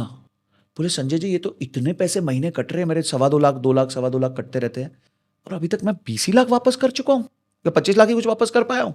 बाकी इंटरेस्ट दिया उन्होंने, बाकी सारा इंटरेस्ट जा रहा है। इंटरेस्ट बैंक वाले पहले ले लेते हैं। हाँ, किस्त में शुरू में तो इंटरेस्ट ही ज्यादा होता है, 90% या 95% इंटरेस्ट होता है अगर लंबे अवधि की है तो, क्योंकि अगर बाद में क्लोज करना चाहे। This is compounding working against you. आप समझ रहे हो कितना बड़ी, और ये लोग नहीं समझते हैं। नहीं समझते देखो आप। किसी को आप मेरे को कमेंट में गाली दे दो, कुछ दे दो, मेरे को क्या फर्क पड़ेगा? गलती करोगे आप करोगे। गलती आप कर रहे हो, मैं तो कोशिश कर रहा हूं आपको समझाने की, और जो कोशिश करेगा वो उसको गाली पड़ेगी। हमें पता था, पहले दिन से ही पता था, ऑब्वियस सी बात है। क्योंकि हम एक बहुत इंपॉर्टेंट चीज टच कर रहे हैं, इमोशन को टच कर रहे हैं। इमोशंस को, हाँ। फाइनेंस इमोशन से आते हैं। फाइनेंस को ना पर्सनल फाइनेंस बोला जाता है। तो finance is more personal than finance, मतलब आप पर्सन पे ज्यादा डिपेंड करता है फाइनेंस, क्योंकि आदमी पैसे के साथ डील कर रहा है ना। तो ये जब उन्होंने मेरे को बोला ना, तो मेरी बुद्धि भी चकराई। देखो मुझे पता था, पर जब नंबर्स के साथ, एक कथा के साथ मैंने सुना, जब नंबर सामने आते हैं हाँ, फिर तो पता मैं भी बोला, वाह, बात तो सही कह रहे हैं यार, बेचारे इतनी पीड़ा में थे जिसका हिसाब नहीं है। बोले संजय सर, मेरे को अब इसको खत्म करना है, कुछ भी करो, बस मुझे इसको उड़ाना है लोन को। तो मैंने उनको एक ही सजेशन दिया, मैंने बोला आप ना हर क्वार्टर में एक किश्त ज्यादा दे दो। SIP, किश्त अच्छा किस्त ज्यादा दे दो, ठीक है? तो उससे क्या होगा, वो जो किश्त जाएगी ना, उसमें ब्याज में नहीं कटेगी, सीधा प्रिंसिपल को तोड़ेगी वो, उसको कम कर देगी। हाँ, एकदम प्रिंसिपल को कम कर देगी। तो या तो फिर आगे जाके आप अपनी EMI कम कर सकते हो, या अपनी अवधि कम कर सकते हो, 20 साल की जगह 16 कर लो, 18 कर लो, ऐसे कर लो। तो ये हमने उनको सलाह दी, तो उन्होंने अब वो चालू कर दिया। हर 3 महीने नहीं कर पा रहे, उतना पैसा नहीं बच रहा, तो हर 6 महीने कर देते हैं। लेकिन तब भी वो प्रिंसिपल अमाउंट डाउन कम हो रहा है, हाँ, कम। तो SIP फिर एक इंसान कैसे कर तो सकता है? ये, हाँ, अब ये हो गया EMI। अब SIP क्या है? SIP is compounding working in your favour. वो आपके लिए काम करता हाँ, अब जमा हो रहा है। जो स्नोबॉल मैंने बुक बताई थी ना, तो snowball। ये SIP स्नोबॉल की तरह, कि आपने ऊपर से कुछ छोड़ा, एक स्नो के माउंटेन के ऊपर से पत्थर छोड़ा, तो धीरे धीरे धीरे वो स्नो गैदर करता है और अंत में जाके एक बहुत बड़ी बॉल बन जाता है। तो आप समझो कि जब चीजें ऐसे होती हैं तो वो आपके फेवर में काम कर रही हैं, और चीजें down जब होती हैं। ऐसे हो रही होती हैं तो वो आपके अगेंस्ट काम कर रही होती हैं। तो EMI ऐसे हो रही होती है, वो आपके अगेंस्ट है, और SIP ऐसे है। SIP माध्यम है, ओके। पैसा निवेश का तरीका है, पैसा निवेश कर। तो सर क्या सेफ है SIP? बिल्कुल सेफ है। आप किस चीज में करते हो उस पर डिपेंड करता है। मैं आपको बताता हूं, मेरा एक फ्रेंड है, वो क्रिप्टो में निवेश करता है SIP के थ्रू। SIP के थ्रू। बोलते क्या रिस्क है, क्या प्रॉब्लम है, मैं क्रिप्टो भी करूंगा, मेरी SIP लाख रुपए महीने की जाती है। वो कहता था मैं लाख रुपए महीने की SIP करता हूं, उसकी अच्छी इनकम है, 3.5-4 लाख की इनकम है, तो लाख रुपए की करता हूं, उसमें से 15,000 रुपए मैं क्रिप्टो में SIP कर रहा हूं। वो तो पिछले साल अपने जम के रिटर्न्स बनाए, और अगर खराब भी हुआ तो मैं तो 15,000 ही कर रहा हूं ना, बाकी 85,000 तो अच्छी जगह कर रहा हूं। निफ्टी में करता हूं, बैंक निफ्टी इसमें करता हूं, XYZ में करता हूं, जो भी म्यूचुअल फंड। सर जैसे ना बहुत सारे लोग हमें अभी देख रहे होंगे, आम आदमी होता है जिसकी सैलरी बहुत कम होती है, 15,000, 20,000, 30,000, मैक्सिमम तो मैक्सिमम 50,000 या 1 लाख होगी, उससे ऊपर तो बहुत कम लोगों की होती है। ठीक है, तो कहता है पैसे बचते नहीं जेब में, आप कह रहे हो करना है, हम करें कैसे? तो काटो पैसे, ऊपर से काट दो। ओके, आपकी तनख्वाह 1 लाख है, ठीक है, आप ये मान लो 90,000 है, पहले मान लो, पहले मान लो, क्या प्रॉब्लम है? वही तो नहीं मानता ना फिर आदमी। तो फिर स्ट्रगल करो। बोले संजय सर, मैं खुद ही कभी कभी अपने आप को भी बोलता हूं, बोले पतला होना है, हाँ होना है, ठीक है, वेरी गुड, पर यार रात का खाना नहीं छूट रहा 11 बजे के बाद, नहीं होगा तो नहीं होगा, सिंपल। खुद ही को बोलना पड़ता है, सिंपल, नहीं होगा भाई, ठीक बात है, है। फिर रहो जैसे रह रहे हो, कोई चक्कर नहीं तो सर ये तो ऐसा मैं बता रहा हूं, लोगों ने ना आज तक आजादी चखी नहीं है। नहीं चकी है, बहुत कम लोगों ने चकी है। हाँ, जो लोग फाइनेंशियल फ्रीडम चख लेते हैं ना, तो उसके बाद जो है आपको समझ आता है कि कितना इंपॉर्टेंट था शुरू को कॉम्प्रोमाइज करना। इसलिए मैं कहता हूं कि don't envy the rich, envy the free. क्योंकि रिच तो अगर अंबानी है तो अंबानी के ऊपर भी कोई रिच है, उसके ऊपर भी कोई रिच है, उसके ऊपर भी कोई रिच है, वो तो बढ़ता रहेगा। अगर फ्री तो फ्री है, फिर तो फ्री है, वो छोटे लेवल पे बड़े लेवल, छोटे लेवल पे बड़े लेवल पे आदमी फ्री है। तो आपने फ्रीडम नहीं चखी है, इसलिए आपको मेरी बातें नहीं समझ आ रही। मैंने फ्रीडम प्लान की थी, चखी भी नहीं थी, प्लान की थी। मेरे को 40 तक फ्री होना था, वो मैं नसीब था भगवान की दया से 38-39 में हो गया। मार्केट अच्छी थी, नहीं अच्छी होती तो 42 में हो जाता। तो वह फाइनेंशियली पूरे इंडिपेंडेंट है, बिल्कुल, एब्सोल्युटली, कोई कर्जा विद गॉड्स ग्रेस। हाँ, कर्जा नहीं, और मतलब आज अगर मैं काम करना बंद कर दूं तो मेरी जनरेशन और मेरी अगली जनरेशन खा सकती है।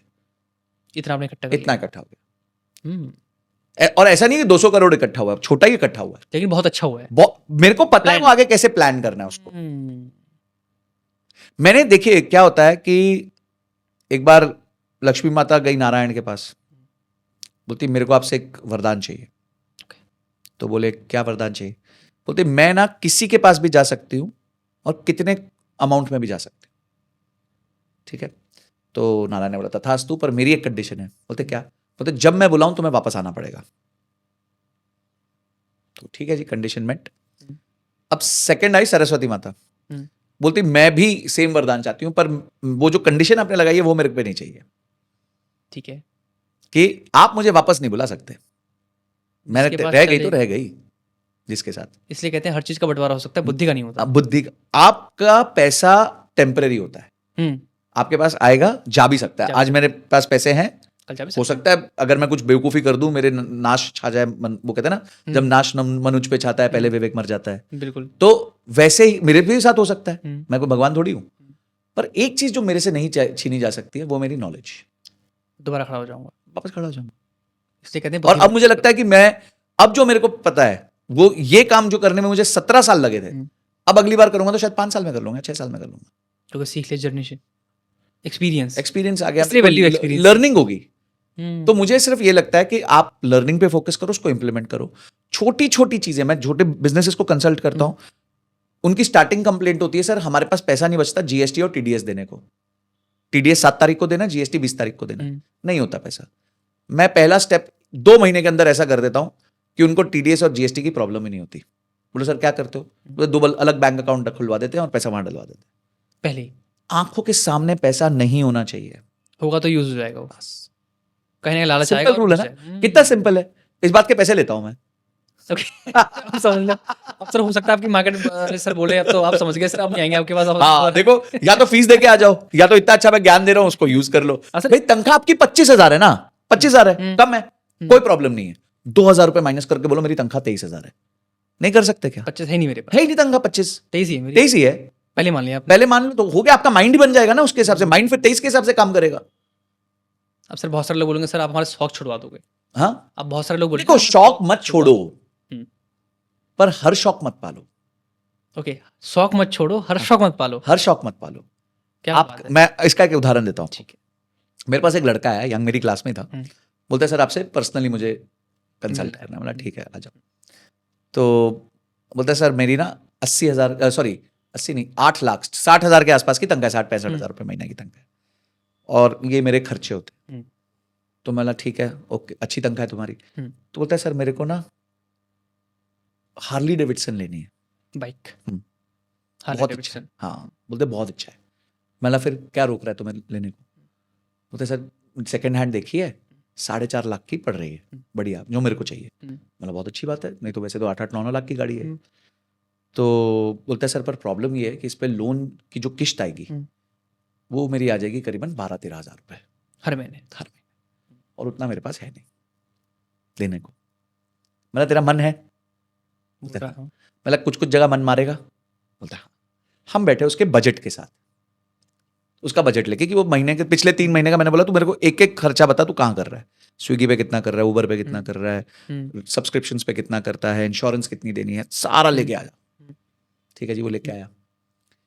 दोस्तों के साथ बाहर जाता है, महीने का 9,000 रुपए खर्च करता है हर महीने। हर महीने फालतू 6-7 बार बाहर जाएगा। ऑफिस में बैठे हुए हैं, स्विगी जोमेटो से ऑर्डर करते रहते हैं। कभी कुछ चिप्स मंगा लिए, कभी खाने को मंगा लिया, कुछ कभी पीने को कुछ मंगा लिया। ठीक है, वो करीबन था 5-5.5 हज़ार रुपए हर महीने। सब्सक्रिप्शंस है, सब्सक्रिप्शंस थी करीबन महीने की 2,000-2,500 के आसपास। इंटरनेट का बिल था, 2 डोंगल फ्री में एक्स्ट्रा रखे हुए थे जिसके 1,200 रुपए महीने के अलग आ रहे थे। ठीक है, उसके अलावा हर महीने शॉपिंग करता है। कभी 2 शर्ट खरीद ली, कभी 2 ट्राउजर खरीद ली, कुछ खरीद लिया, कभी जूता खरीद लिया, महंगे जूते खरीदेगा, 15,000 रुपए का स्नीकर खरीद लिया, ये सब कर लिया। तो ये कुछ एक महीने के उसके 10-1 हज़ार रुपए के ये थे। तो बैठे, हमने कमिटमेंट लिया, मतलब चले काम करते हैं। ये सारे तेरे बजट्स आ गए, पिछले क्वार्टर का हमने एवरेज ले लिया कि क्वार्टरली एवरेज बेस्ट नंबर होता है, क्वार्टरली एवरेज जो आपका। उसके हिसाब से हमने हर जगह उसको बोला इस पे 20% कम कर ले, इसमें कितनी बार बाहर जाता है, चल 1 बार कम बाहर चले जाना। ऑफिस में बैठा होता है, कितनी बार स्टारबक्स की कॉफी मंगाता है, चल 2 बार कम मंगा लेना महीने में। ऐसे करते करते करते करते राजेंद्र हमारे पास निकला है 16,000 जो बच रहे हैं, जो बच गए। किस्त 12,000 की है। हाँ? अगर किस्त उसकी 12,000 किस्त उसकी 12-13 हज़ार की थी, 16,000 हमारे बच गए। मैंने मतलब तेरे पास 3,000 फालतू बचे ना? बोलता मैंने इसकी ही इज हैप्पी। आज उसके पास वो हार्ली डेविडसन है, बढ़िया। उसने उसका गियर वियर लिया महंगा, वो भी 50-1 हज़ार रुपए का हेलमेट वेलमेट ये सब करा, उसने अलग से ले लिया। 3,000 रुपए की SIP करता है और खुश रह रहा है। मतलब कहीं ना कहीं फाइनेंशियल मिस्टेक हम खुद ही करते हैं, खुद ही कर रहे होते हैं, बट हमें पता नहीं होता हम कहाँ पे कर रहे हैं। तो अगर एक बार आप अपना लेखा जोखा निकाल लो, तो खर्चे का भैया लेखा जोखा रखो अपने पास। इसे हम बजटिंग कहते हैं। जैसे देश का बजट निकल गया। हाँ, जैसे देश का बजट निकला, आप देखते हो ना देश का बजट देख के टकटकी लगा के देखते हो, तब अम्मा डिसाइड करती है ना, चलो इस साल मैं आपको दे दूंगी छूट, कुछ ना कहीं से और कबाड़ेगी ना पैसा, वो कहीं खर्चे कम करेंगी मैडम, कहीं इनकम बढ़ाएंगी। अगर वही 13,000 इनकम बढ़ा के होता तो मैं बोलता भाई तू एक काम कर, कोई क्लासेस देना चालू कर दे, जा 13,000 रुपए वहां से कमा ले, वहां से कमा ले। वो भी कर सकते हैं। तो पॉइंट ये कि हम इसको कहते हैं कि spend on things you love and ruthlessly mercilessly cut things which you don't love. अगर तुम्हारे को हार्ली डेविडसन पसंद है तो उसके लिए अपने बजट में जगह बनाओ।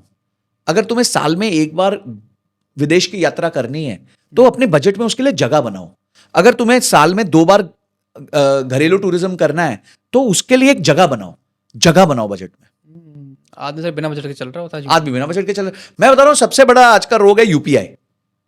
इसने बहुत टच कर दिया ट्रांजैक्शन। हाँ, ठक ठक ठक ठक ठक ठक ठक, और एंड ऑफ द मंथ पता ही नहीं चलता पैसा कितना चला गया जेब से। और जब कैलकुलेशन आपको पता है मैं बजटिंग कब से कर रहा हूं? कब से? जब मेरे को फर्स्ट टाइम पॉकेट मनी मिली थी तब से। स्टार्टिंग से आपके हाँ, खून में था। मतलब मैं तब इंजीनियरिंग में घुसा था, सन 2000 की बात है, एक पर्ची रखता था मैं छोटी सी, तब एक्सेल वेक्सेल तो आता नहीं था कुछ मेरे को, कोई ऐप नहीं होती थी, फोन ही नहीं होते थे, ऐप कहाँ से बात। आपको बताना चाहूँगा, जैसे सर आपने कहा बजट के बारे में, सर मैंने अपना बजट बनाया घर में, जैसे साग सब्जी फल फ्रूट आते हैं तो मैंने 5,000, हमारा छोटा सा परिवार है, माता जी है, मैं हूँ, भाई हैं, तो हम अपना फल फ्रूट्स पे थोड़ा सा इन्वेस्ट कर देते हैं। बहुत बढ़िया।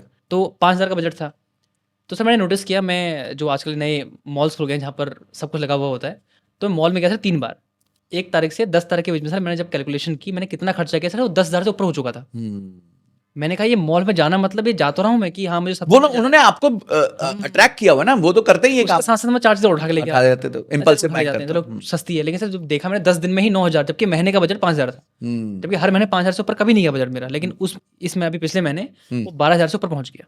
क्यों? क्योंकि आप वहां चले गए, संगति बदल दिया, संगत बदल गई। तो इसलिए सर मैंने कहा भाई ये छोटा अपना ये छोटा जो हमारा सब्जी वाला, इससे ले लेंगे, बाहर नहीं जाना वहाँ। अब आप देखो, मैं आपको एक और मजेदार बात बताता हूँ। लोग लोन लेके ईएमआई लेके आईफोन लेते हैं, ठीक है, ये बात तो सबको पता है, क्योंकि 90% आईफोन भारत में ईएमआई पे बिक रहे हैं। अब और मजेदार बात सुनो, अगर आप क्विक कॉमर्स की कोई ऐप खोलो, और मैंने अभी रिसेंटली किया, मेरे पास दोनों फोन है, आईफोन और रोज, तो मैंने चाय पत्ती मंगानी थी। तो जो जनरली मैं आईफोन मेरा पुराना फोन था तो उसमें ही सब कुछ है, यूपीआई सब उसमें ही है, तो मैं उसमें से मंगा रहा था। मतलब चल एक बार इस पे करके देखते हैं अपने एंड्रॉइड पे। भाई साहब मेरी तो आंखें खुल के रह गई। सस्ता होगा वहाँ। सस्ता मतलब जो चीज वहां मुझे 530-540 रुपए की मिल रही थी 1 किलो चाय पत्ती, इस पे आईफोन वाले पे यहाँ पे 441 रुपए की थी। हाँ सर, मैंने भी कंपैरिजन करके देखा, इसलिए मैं एंड्रॉइड से करता हूँ सब कुछ। तो मैं तो एंड्रॉइड से चालू गया, यानी कि आज अगर तुम बच्चे लोग आईफोन के लिए लाइन लगा के ईएमआई देके आईफोन खरीद रहे हो तो सबके लिए, तो उसके साथ साथ अगर आप 10,000 रुपए महीना इन सब चीजों पे भी खर्च करते हो तो महीने का 1,500-2,000 रुपए का तो फटका आपका इधर पड़ रहा है अलग से। तो टोटल कॉस्ट ऑफ ओनरशिप जो है ना आईफोन की बहुत ज्यादा पड़ रही है। तो वैसे इसलिए कहते हैं कि जब थोड़ा सा कहते हैं हैसियत हो जाए, हाँ, उसके बाद कुछ भी करो। देखो मैं भगवान से प्रे करता हूँ आप जहाज खरीदो, बिल्कुल, पर औकात में रह के खरीदो। रिलायंस नहीं खरीदते क्या जहाज? खरीदते हैं ना, पर औकात में रह के खरीदते। बीवी को गिफ्ट दे देते हैं। हाँ, वो तो गिफ्ट करते हैं। 5,000 करोड़ की शादी भी करते हैं। तुम यहाँ 1 करोड़ की शादी करोगे, 80 लाख का लोन होगा, वहां 5,000 करोड़ की शादी हो रही है और उसमें लोन छोड़ो। आपके साथ वीडियो देखी तो उसमें टोटल कितने प्रतिशत की उन्होंने अपनी पूरी जो नेटवर्थ 0.5% भी नहीं होगा, 0.1% ही होगा। तो इंसान जिंदगी भर की। और अच्छा वो भी वैसे वो बहुत समझदार हैं, उन्होंने जो पैसा लगाया ना वो खर्चा नहीं है, निवेश है। उन्होंने सारे बड़े बड़े लोगों को बुलाया, सबको चकाचौंध में रखा, उसके बाद फट फट फट सबके साथ डील करना चालू कर दिया। फेसबुक के साथ ये डील, माइक्रोसॉफ्ट के साथ ये डील, इसके साथ ये डील। वो पैसा खर्च करते हैं पर इन्वेस्टमेंट के हिसाब से खर्च करते हैं। हाँ, वो सोचते हैं कि इस शादी से क्या क्या निकालेंगे, ये जो नचा रहे हैं सबको उसके बाद निकालेंगे क्या, उसके बाद देख वो उसकी मैथमेटिक्स भी होती है उनकी। वो हमें लग रहा होता है कि वो वहां जलसा चल रहा है, लेकिन वो वहां निवेश है बहुत बड़ा। क्या बात है सर। यही मेरा एक ना सवाल है सर, क्या है ना, हर आदमी कर्ज मुक्ति जिंदगी जीना चाहता है, लेकिन जो बड़े बड़े व्यापारी हैं, आपके मैंने कई वीडियोस देखी और कई लोग जब इसके बारे में बताते हैं तो अंबानी अडानी जितने बड़े बड़े ग्रुप्स हैं बैंक से हजारों करोड़ का लोन लेते हैं, जबकि इनके पास लिक्विड में पैसा पड़ा हुआ होता है, वो अपने कैश से भी उस काम को शुरू कर सकते हैं। बट सर फिर भी लोन लेके काम शुरू कर रहे होते हैं। और हमारे देश के अंदर लोग कर्ज मुक्त होना चाहते हैं, वो कर्ज से डरते हैं सर। वो कहीं ना कहीं मुझे लगता है कर्ज से नहीं डरते हैं, वो उस पैसे से क्या कर रहे हैं उसके बाद वो कैसे चुकाएंगे उस चीज से वो मेरे ख्याल से कहीं ना कहीं डर रहे होते हैं। तो अगर एक आम इंसान को अगर कर्ज लेके अपने आप को इस्टेब्लिश करना हो तो वो कैसे कर सकता है? क्या लोन लेना सही है, गलत है? देखिए, हमें ना लोन को पहले समझना पड़ेगा। एक होता है गुड डेट, एक होता है बैड डेट। अभी जैसे निर्मला सीतारमण जी ने बजट किया, बहुत अच्छी बात बोली उसमें उन्होंने। उन्होंने कहा कि मैं अभी एक इवेंट पे गया था जहां वो आई हुई थी। ओके, आप गए थे? हाँ, क्या तो अभी परसों की बात है। तो उन्होंने बड़ी अच्छी बात बोली उस इवेंट में। बोलती हमारा फिस्कल डेफिसिट है 4.4% ऑफ जीडीपी, यानी कि हमारी आमदनी कम है, खर्चा ज्यादा है। ठीक है, ये भारत की स्थिति है, सबको पता है। स्थिति है, ऑब्वियस बात है। तो यानी बचा हुआ पैसा कहां से आता है? उधार से आता है। हम बाहर से लेके आते हैं, हम कहीं ना कहीं से उधार लेते हैं। ठीक है, या तो जनता से उधार लेते हैं या बाहर से उधार लेते हैं। मतलब देश भी उधार में चल रहा है। देश भी उधार पे चलता ही है, बिल्कुल चलता चलता है, है। बिल्कुल चलता है। ठीक है। सारे देश ही चलते हैं, यूएस भी चल रहा है, सब चल रहा है। पर उधार में वो कहती है जितना मैंने उधार लिया है हम्म, उसमें से 95% उधार जो है हम्म, वो कैपिटल एक्सपेंडिचर पे लग रहा है। यानी कि कोई ना कोई चीज क्रिएट कर रही हूं, कोई रोड बना रही हूं, कोई रेलवे बना रही हूं, कोई जहाँ से पोर्ट पैसा आएगा। जहां से जिंदगी भर पैसा आएगा, हम्म, जिसे कहते हैं हम गुड डेट। आप पैसा कहाँ लगा रहे हो? हाँ, और बैड डेट क्या है? हम्म, कि कर्ज लेके आईफोन ले लिया, ये बैड डेट है। क्योंकि आप कुछ क्रिएट नहीं कर रहे, आप कंज्यूम कर रहे हो। जहाँ से पैसा रिटर्न होके आएगा वो इन्वेस्टमेंट है। वो इन्वेस्टमेंट है, बाकी तो फिर कंजम्पशन है। तो अगर आप उधार लेके कंजम्पशन करोगे तो करो, उसमें कोई चक्कर नहीं है, फिर रूल के हिसाब से करो। क्या रूल होना चाहिए? कंजम्पशन की जो ईएमआई है, जिसे हम बैड डेट कहते हैं, उसकी ईएमआई आपकी तनख्वाह का या इनकम का 15% से ऊपर नहीं होनी चाहिए। जो लायबिलिटीज हमारे ऊपर, बिल्कुल, जो भी आप 15% से ऊपर। उधार लेके कंजम्पशन कर रहे हो, क्रिएशन नहीं कर रहे हो। अगर आप उधार लेके क्रिएशन कर रहे हो तो आप ज्यादा कर सकते हो, कोई चक्कर नहीं। जैसे लोग घर लेते हैं, तो एटलीस्ट आप उधार लेके घर ले रहे हो, जो चाहे धीरे ही सही बढ़ेगा तो सही आगे मिलेगा जाके, सही, उसमें कोई दिक्कत नहीं है। उसमें कोई प्रॉब्लम नहीं है, उसमें कोई प्रॉब्लम नहीं है। उसे गुड डेट कहते हैं। गुड डेट कहते हैं। ठीक है। ठीक है, कुछ लोग उधार लेके बिजनेस बनाते हैं, हम्म, तो वो तो बहुत ही गुड डेट है अगर अच्छा बिजनेस बना गए। नहीं तो इतना पैसा तो उनके पास था नहीं ना काम करने को। But आज अगर किसी को calculative- सड़क बनानी है, बट कैलकुलेशन के हिसाब से। कैलकुलेशन के हिसाब से, क्षमता के हिसाब से, तो पहली चीज समझते हैं गुड डेट बैड डेट। हम्म, तो गुड डेट हो गया जिससे आप क्रिएशन करते हो, और बैड डेट हो गया जिससे आप कंजम्पशन करते हो। Creation versus Simple formula. Simple formula. तो क्या हमें बैड डेट नहीं करना चाहिए? अब अगर किसी शराबी को बोल दो यार शराब छोड़ दे, वो तो नहीं छोड़ेगा। नहीं छोड़ेगा। ठीक है यार, एक काम कर, तो दिन में कितना पीता है? दिन में मैं 3 पैक पीता हूं, तो 3 दिन में 1 पैक पी ले। तो पीनी ही है तो। तेरे को पीनी है तो आपने क्या किया? आपने प्रपोर्शन कम कर दिया। तो इसी तरीके से आपको जीना ही है ईएमआई पे। आपको लगता है नहीं मेरे पास आईफोन भी होना चाहिए, टीवी भी होना चाहिए, सब कुछ होना चाहिए, ओके, रूल बना दो, 1 लाख की तनख्वाह, 15,000 की ईएमआई, बस, उससे ज्यादा नहीं दूंगा। क्या बात है। तो सर ने बताया कि अगर आप कहीं से लोन लेते हो, हाँ अगर आप कंजम्पशन के लिए ले रहे हो जहाँ से पैसा नहीं बन सकता आपसे, हाँ, तो मत लो उसके लिए। नहीं लो, हम्म, पर उसकी ईएमआई आपकी तनख्वाह का 15% होना चाहिए, केवल बस। 15% से ऊपर नहीं होना ना ना, अगर आपकी 20,000 की तनख्वाह है तो 3,000 से ऊपर नहीं होना चाहिए। चाहिए। ये समझ लो। अगर आपकी लाख रुपए की तनख्वाह है तो 15,000 है। तो अब आपको कंजम्पशन बढ़ानी है तो आप ईएमआई मत बढ़ाओ, आप अपनी तनख्वाह बढ़ाओ, तनख्वाह के ऊपर काम करो। बस सिंपल है। आप अपने आप ही, आपका माइंड क्या काम करेगा? यार देखो मेरे पास तो रूल है, मैं तो नहीं इससे ज्यादा खर्च कर सकता, तो अब मेरे पास क्या क्या करूं? या तो पिछली कोई ईएमआई खत्म होने का वेट करूंगा कि भाई मैंने पिछले साल वो लिया था, फोन लिया था, अब 12 महीने हो गए, फोन की किस्त खत्म हो गई, अब मेरे पास फिर से स्पेस आ गई, अब मैं अगली कंजम्पशन करूंगा। तो आपकी कंजम्पशन या तो डिले हो जाएगी, या फिर आप अपनी इनकम बढ़ाओगे तो कंजम्पशन बढ़ जाएगी, कोई चक्कर नहीं है, हमारे कोई प्रॉब्लम थोड़ी सर है। जैसे ना मैंने अभी अपना काम स्टार्ट किया है, तो अभी ना उसमें मैं काफ़ी पैसा लगा चुका हूँ। तो लेकिन सर वो मैंने जब उसमें कैलकुलेशन करी आपके अनुसार, तो सर जब मैंने कैलकुलेशन करी तो लॉन्ग टर्म में देखा मैंने कि आज मैं इतने लगा रहा हूँ, लेकिन लॉन्ग टर्म में मुझे कब तक पैसा आ सकता है सर? तो कहीं ना कहीं मुझे लगा कि जीवन भर आ सकता है इस बिल्कुल आ चीज़ से। सकता है, हाँ। तो सर इसका मतलब फिर वो मैंने बिल्कुल सही इन्वेस्टमेंट करी। देखिए, इन्वेस्टमेंट्स में जो बिजनेस के इन्वेस्टमेंट्स होते हैं उसमें एक ही चीज होती है कि आपको थोड़ा बहुत पिवट करते रहना पड़ता है, क्योंकि आप कुछ सोचते हो कि चेंज नहीं होगा, अब एआई आ गया तो बहुत सारी चीजें चेंज हो जाती हैं, तो कल को कुछ और आ जाएगा। पर आप अगर क्या कहते हैं, ये कैपेबिलिटी रखते हो कि आप अपने आप को स्विच कर सकते हो बार बार, तो आप डेफिनेटली कवर कर लोगे, कोई प्रॉब्लम नहीं। एटलीस्ट ये गुड डेट है, आपने कुछ क्रिएट किया है, चाहे बिजनेस क्रिएट किया हो, चाहे एसेट क्रिएट किया हो, कुछ भी क्रिएट किया हो जहाँ से पैसा बन सकता जहां से पैसा बन सकता है। लोग क्या, हमारे यहाँ लोग क्या है, उधार लेते हैं या तो कोई पुराना उधार चुकाने के लिए, है। तो कोई क्रिएशन नहीं हो रही, या कंजम्पशन के लिए ले लेते हैं, ठीक है। या फिर व्यापार के लिए लेते हैं, पर व्यापार को ठीक से करते नहीं है, कैलकुलेशन नहीं करते हैं। तो ये 3 बड़ी गलतियां हैं जिस वजह से लोग परेशानी में रहते हैं। तो अगर आप लोन ले भी रहे हो तो सर ने जो बताया उसको ध्यान में रख के लेना। देखो, लोन रीपेमेंट के लिए लोन लेना सबसे बड़ी बेवकूफी है। लोन रीपेमेंट करने का एक ही तरीका है, अपनी इनकम को बढ़ाओ, बस, और कोई तरीका नहीं है। नहीं तो आप टोपियां घुमा रहे हो, फंसते रह टोपे जाओगे, घुमा रहे हो। फंसते रह जाओगे। मैं सर से ना ज़्यादा सवाल और बीच में सर के साथ थोड़ा रोका टोकी इसलिए कर रहा हूँ। आप थोड़ा सा कमेंट में मुझे ये मत बोलना कि सर आप क्यों रोक रहे हो सर, नहीं नो प्रॉब्लम। क्योंकि मैं चाहता हूँ कि आप समझो और सर ये कहीं ना कहीं लोगों के लिए बाद में, पहले मेरे लिए है। पहले मैं समझना चाहता हूँ कि ये काम कैसे करता है, जो मन में मेरे डाउट हैं। इसलिए मैं सर से जो है बहुत डीप क्वेश्चन पूछ रहा हूँ, घुमा घुमा के क्वेश्चन पूछ रहा हूँ, ताकि वो घोट के ना आपको बढ़िया हम जो है पिला सकें बढ़िया मसाला। इसलिए सर एक ना पैसिव इनकम का सर बहुत बड़ा अच्छा कल्चर है आज के समय में, कि पैसिव इनकम चाहिए, बिना काम किए वाली जो है हमें इनकम चाहिए, कि कोई दिक्कत ना हो। हम मनाली बैठे हैं, गोवा बैठे हैं, दुबई बैठे हैं, पैसा आ रहा है ना, आपने कहा कि फाइनेंशियली मैं इंडिपेंडेंट हूँ, अगर मैं काम नहीं भी करूँगा तो मैं 2 पुश्तें आराम से बैठ के खा सकती हैं। इतना मैं कर चुका हूँ अपने हिसाब से। तो सर अगर एक आम इंसान है जिसकी तनख्वाह कम है, लेकिन वो भी पैसिव इनकम क्रिएट करना चाहता है आने वाले 10 साल, 15 साल, 20 साल के अंदर, उसने कहा मैं 40 साल के बाद काम नहीं करूँगा, क्या सर वो संभव है? बिल्कुल संभव है, बहुत आसान है। वो कैसे? संभव नहीं, आसान है, आसान है? बहुत आसान है। संभव तो दूर की बात है, आसान बहुत है। आसान बहुत है। अब मैं आपको इसका मैं खुद ही जीता जाता उदाहरण हूँ। जी। ठीक है, मैं इतने सालों से निवेश कर रहा हूँ, 18 साल हो गए अब निवेश करते हुए मेरे को। देखिए, अगर आप पैसिव इनकम कमाना चाहते हैं, उसके 2 सूत्र होते हैं। एक होता है आप अपने स्किल से पैसिव इनकम कमा सकते हैं, और एक है आप अपने फाइनेंस से पैसिव इनकम कमा सकते हैं, यानी आपके पास जो पैसे हैं। ठीक है। अब आप यंग हैं तो आपके पास पैसे तो होंगे नहीं, अभी तो आप अपना करियर स्टार्ट कर रहे हैं, पहले काम करो। तो पहले आपको अपनी स्किल से पैसिव इनकम बनानी। कोई भी एक स्किल डेवलप करो जबरदस्त। मैं कहता हूं कैमरामैन भी अगर आप बनते हो, ठीक है, और अच्छी अच्छी फोटोज खींचते हो, उसको फोटो स्टॉक पे बेचते हो, तो वो भी एक पैसे स्किल हो है। सकते हैं। कहीं से भी, शायद कम ज्यादा की बात नहीं कर रहा, मैं एक उदाहरण दे रहा हूं। एडिटिंग करी आपने इंस्टाग्राम का चैनल ओपन किया, आपने कुछ भी काम किया, तो आपका उधर से पैसिव इनकम बन सकता है। मैं एक लड़के को जानता हूं, वो मेरे साथ पहले काम करता था, एंड मेरे साथ उसकी 18,000 की तनख्वाह थी महीने की।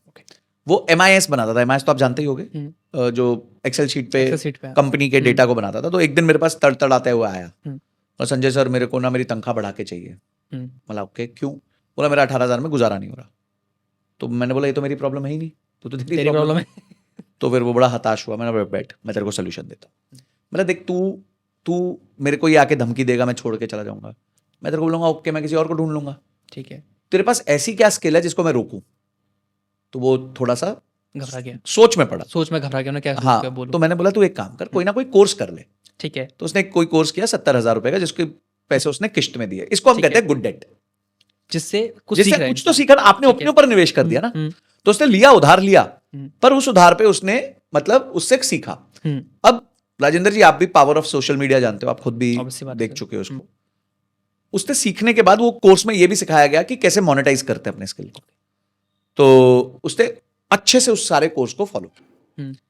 यूट्यूब पे एक छोटा सा चैनल बनाया, एक्सेल की डैशबोर्ड की आके ट्रिक सिखाना चालू कर दिया यूट्यूब पे। अब ऑडियंस बनी, फिर उसने अपना एक कोर्स लॉन्च किया 7-8 महीने बाद। ठीक है, छोटी ऑडियंस थी, ज्यादा नहीं, 20-25 हजार का बेस बना था उसका यूट्यूब पे। और आज वो उसी में से 70-80 लोगों को 3,000 रुपए महीने का कोर्स बेचता है। हर महीने 80 लोगों को कोर्स बेचता है, तो लाखों में कमा रहा था। फिर तो 2.5 लाख के आसपास हो गया।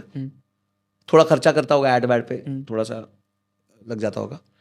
और उसके अलावा उसने अपने आप को ये जो प्लेटफॉर्म्स होते हैं ना, फाइवर, अपवर्क, कॉन्ट्रा, इन पे लिस्ट करा दिया। और उस पे लिस्ट करा के उसको इनकम अलग से आने लग गई। वो उसको $US में इनकम आती है करीबन 800 से $1,000। तो सर अभी आपके साथ काम करता है, छोड़ दिया? वो तो अब तो बड़ा आदमी बन गया। हाँ, और याद तो करता होगा उस पे नहीं, बात होती रहती है मेरी उससे, हमेशा मेरे को भेजता रहता है कुछ ना कुछ। और पहले वो मेरे साथ जब काम करता था 200 घंटे काम करता था महीने में। हम हफ्ते में 90 घंटे तो काम करवाते नहीं है। नहीं। बीच में बड़ा चल रहा सर आजकल, बड़ा तो 200 घंटे काम करता था महीने में, आज वो 50 घंटे काम करता है। 50 घंटे काम करके वो उतना कमा रहा है जो वो 200 घंटे काम करके कमाता था, उससे करीबन 15 गुना ज्यादा कमा रहा है आज। तो सर कमाई का सर मतलब जो लेवल है वो मेहनत से नहीं है? मेहनत का है ही नहीं। मेहनत तो लेबर करती है सबसे ज्यादा, 300 रुपए दिहाड़ी। उससे ज्यादा मैं और आप कहाँ कर रहे हैं? पर वो ज्यादा कमाती है या आप और मैं ज्यादा कमाते हैं? आप कोई चीज को कितना रेपिटेटिव बना सकते हैं, कितना स्किल, कोर स्किल, हाँ, और वो स्किल कितनी हाई पेइंग स्किल है, कितनी बड़ी प्रॉब्लम को सॉल्व कर रही है, उस हिसाब से आपको पैसा बने। तो सर अभी जब हम कर रहे हैं ये हाई पेइंग स्किल है? बिल्कुल है, ये भी एक हाई पेइंग स्किल है, पर ये हाई इन्वेस्टमेंट स्किल भी है। देखिए जो बातें हम कर रहे हैं ये आपके लिए बहुत इंपॉर्टेंट है। मैंने सर से बहुत लंबे टाइम से समय मांगा। मैंने कहा सर हम कुछ लोगों के लिए करते हैं, कंट्रीब्यूट करते हैं, इसलिए आज आपको जो भी हम बता रहे हैं ये ऐसा नहीं है कि ये हम अपने पर्पस से, हम अपने जो बेनिफिट के लिए बता रहे हैं आपको, ये आपके बेनिफिट के लिए सबसे पहले है। बिल्कुल सर मेरा आखिरी सवाल आपसे, अगर किसी को अमीर बनना है, अगर आज मेरी एज में कोई है या फिर जिसकी एज निकल गई है, जो 40 का हो गया, 35 का हो गया, जिसने गलती कर दिया, वो कह रहा सर गलती हो गई, अब तो कर नहीं सकता, अब सर उसे अगर अमीर बनना है तो कौन सी गलती उसे नहीं करनी चाहिए और कौन सी चीज़ें उसे करनी चाहिए जिससे वो अमीर बन सकता है बहुत जल्द? मैं आपको इसमें 4 स्टेप फ्रेमवर्क दे देता हूं। ठीक है। ठीक है, सबसे पहला स्टेप है कि पहले अपनी प्रेजेंट सिचुएशन को एनालाइज करो। अभी मैं कहाँ पर हूँ? अभी मैं कहाँ पर हूँ, मेरा खर्चा कहाँ हो रहा है, हम्म, मेरी नेटवर्थ क्या है, हम्म, मेरे पे लाइबिलिटीज क्या है। हम्म, ठीक है, हम्म, ये पहले असेस करो। हम्म। जब भी हम भी डॉक्टर के पास जाते हैं, बोले पहले ब्लड रिपोर्ट लाके दो कि सिचुएशन क्या है? कि आज भी कहाँ हो भाई तुम, क्या तुम्हारा हम्म, हेमोग्लोबिन कितना है, तुम्हारा कोलेस्ट्रॉल कितना है, तुम्हारी शुगर हम्म, कितनी है, सब बताओ मेरे को। तब करूँगा आगे। तब आगे चलेंगे ना, तब तो मैं कुछ करेक्टिव एक्शन दूंगा। प्रोसेस आगे बढ़ेगा। ठीक है, तो पहले डायग्नोस्टिक्स करो, अपना पर्सनल डायग्नोस्टिक्स करो, हम्म। अपना खुद का खून चूसो। ओके। खून चूस के जाते हैं ना वो जब डायग्नोस्टिक हम्म। करते हैं तो। सेकेंड स्टेप है गोल बनाओ, लक्ष्य। मैनिफेस्ट, इसको मैनिफेस्टेशन कह दो, इसको गोल कह दो, हम्म। इसको कुछ भी कह दो, और उसको लिख लो कहीं पे बढ़िया। ये चाहिए मुझे। हाँ, ये आंखों के सामने होना चाहिए बिल्कुल कि मेरे गोल दिख रहा है मेरे को। हम्म, ठीक है, तो गोल्स क्रिएट करो अपने लिए, हम्म, और गोल्स क्रिएट करो मटीरियलिस्टिक, कोई प्रॉब्लम नहीं है। हम्म, मेरे को गाड़ी चाहिए, घर चाहिए, वेकेशन चाहिए, फ्रीडम चाहिए, ये चाहिए, वो चाहिए, करो। हम्म। तीसरा, उसके बाद उस गोल को पाने के लिए आपके पास कौन सी स्किल होनी चाहिए, वो लिख लो। वो डेफिसिट लिखो कि क्या स्किल डेफिसिट है मेरे पास, कि ये करना है, इसके लिए ये स्किल चाहिए और मेरे को नहीं आती। सीखनी पड़ेगी। हाँ, तो स्किल डेफिसिट की पूरी लिस्ट लिख लो कि मेरे पास ये 5 स्किल्स की कमी है। हम्म, मुझे कम्युनिकेशन नहीं आता, लीडरशिप नहीं आती, मैं ये नहीं कर पाता, या कोई टेक्निकल स्किल है, आप कोडिंग नहीं जानते, आप मतलब जो भी आपको स्किल है चाहिए अपने उस लक्ष्य को पाने के लिए, वो लिख लो, और फिर धीरे धीरे उसको सीखना चालू करो, उसमें आ गया। ठीक है। और चौथा है इन्वेस्टमेंट्स को लॉन्ग टर्म करो। एक बार आप पैसा बनाने लग गए, अपने अपनी एक्टिव इनकम बढ़ा दी, उसके बाद उसको निवेश करते रहो, निवेश करते रहो। और निवेश करते हो तो वही रूल फॉलो करो, सबसे पहले सीट बेल्ट पहनो, अपना इमरजेंसी फंड और इंश्योरेंस क्रिएट कर लो, आज ही कर लो भाई साहब। हाँ, आज ही। उसके बाद आप अपना जो है बकेट बेस्ड निवेश करना चालू कर दो कि मैं इधर पैसा डालूंगा, इधर डालूंगा, क्योंकि मुझे ये गोल अचीव करना है। बस it's as simple as that. और क्या गलती नहीं करनी चाहिए? क्या गलती नहीं करनी चाहिए? क्या गलती कर रहा है आदमी आज के समय में? देखो, एक तो जो गुड डेट बैड डेट मैंने बताया, बैड डेट को सीमा में रखो, कोई भी बुरी हरकत को सीमा में रखो, कंट्रोल। हाँ, लोग दारू पीते हैं तो सीमा में करो, लोग सिगरेट बहुत पीते हैं, 20-20, 30-30 पी जाते हैं, बहुत इच्छा हो रही है, एक पी लो, आइडियली तो मत पियो, आइडियली पहले तो पियो मत। हाँ, हम तो चाह रहे हैं कि आप छोड़ दो। हाँ, जीरो करो, बट अभी हो, अभी पी रहे हो तो ये हो ही नहीं सकता कि आप छोड़ दो, एक पी लो, 2 पी लो, कम कर दो, बहुत कम कर दो, हेल्थी भी अच्छी रहेगी, हेल्थ तो अच्छी रहेगी और ऑब्वियस पैसे बचेंगे। ठीक है, तो जो भी बैड डेट है आपकी जिंदगी में, यानी कि जो कंजम्पशन ड्रिवन डेट है, उसको सीमा में करो, इनकम का 15% बस। या तो आपकी इनकम बढ़ाओ, या पिछला जब तक खत्म ना हो तब तक अगला मत लो, बस ये अपने आप ही बन जाएगा, हैबिट बन जाएगी, ऑप्शन नहीं होगा। जब आप रूल सेट करते हो ना, तो फिर आपको मोटिवेशन की जरूरत नहीं पड़ती। अब अगर एक कोई टोल गेट है, आप जब तक टोल दोगे नहीं, गेट खुलेगा नहीं। मेरा एक दोस्त था, बहुत अच्छा, उसने बोला कि एक दिन आया, बोलता है यार मैं नेटफ्लिक्स पे तो 4-4 घंटे लगा देता हूं संजय, पर मैं पढ़ नहीं पाता। मतलब नेटफ्लिक्स के साथ तू करता है क्या? बोलता खाना खाता हूं रात को। मतलब काम करे? बोलता क्या? मतलब तू एक रूल बना दे कि जब तक मैं 1 घंटा नहीं कोई पॉडकास्ट या पढ़ लेता, तब तक मैं खाना नहीं खाऊंगा। और ये मैं तेरी बीवी को बोल देता हूं, जब तक ये नहीं हो रहा तो खाना देना मत मुझे। हाँ, मैं बोलूंगा, तू भी नहीं बोलेगा। मतलब कपल है, फ्रेंड है मेरे, तो मैंने उसकी वाइफ को बोला, मतलब जब तक ये अब 1 घंटा कल पढ़ ना ले और तुम चेक ना कर लो, तब तक इसको खाना नहीं देना। रूल बन गया, अब हैबिट्स में आ गया, अब हैबिट में आ गया। देखो, कोई ना कोई एक्सट्रीम पनिशमेंट या कोई ना कोई एक्सट्रीम मोटिवेशन आपको चाहिए होता है कि आप एक उसको रूल हैबिट में बना पाओ। तो सर आज हमारे जो यूथ है इनको आप क्या सलाह देंगे कि ये तुम भाई ये चीज छोड़ दो आज, जिससे तुम फाइनेंशियली तुम आगे जाके फोमो छोड़ दो, फोमो बस, और कोई चीज मत छोड़ो, फोमो छोड़ दो, फियर ऑफ मिसिंग आउट छोड़ दो, कंपैरिजन छोड़ दो। ये दुनिया कंपैरिजन में जी जी के मर जाती है। शो ऑफ करना छोड़ दो, हाँ, मत करो। जो दिखता है वो उधार है, जो नहीं दिखता वो वेल्थ है। ये क्या बात की सर ने? जो दिखता है वो उधार है, जो नहीं दिखता है वो वेल्थ है। जो दिखता है वो तो उधार है ना, गाड़ी दिख रही है उधार है, उधार है। अच्छा घर दिख रहा है उधार है, कपड़े दिख रहे हैं बढ़िया वो उधार है, आईफोन दिख रहा है वो उधार है। मेरे पास वेल्थ है जो दिखती नहीं है, छुपी हुई है, छुपी हुई है।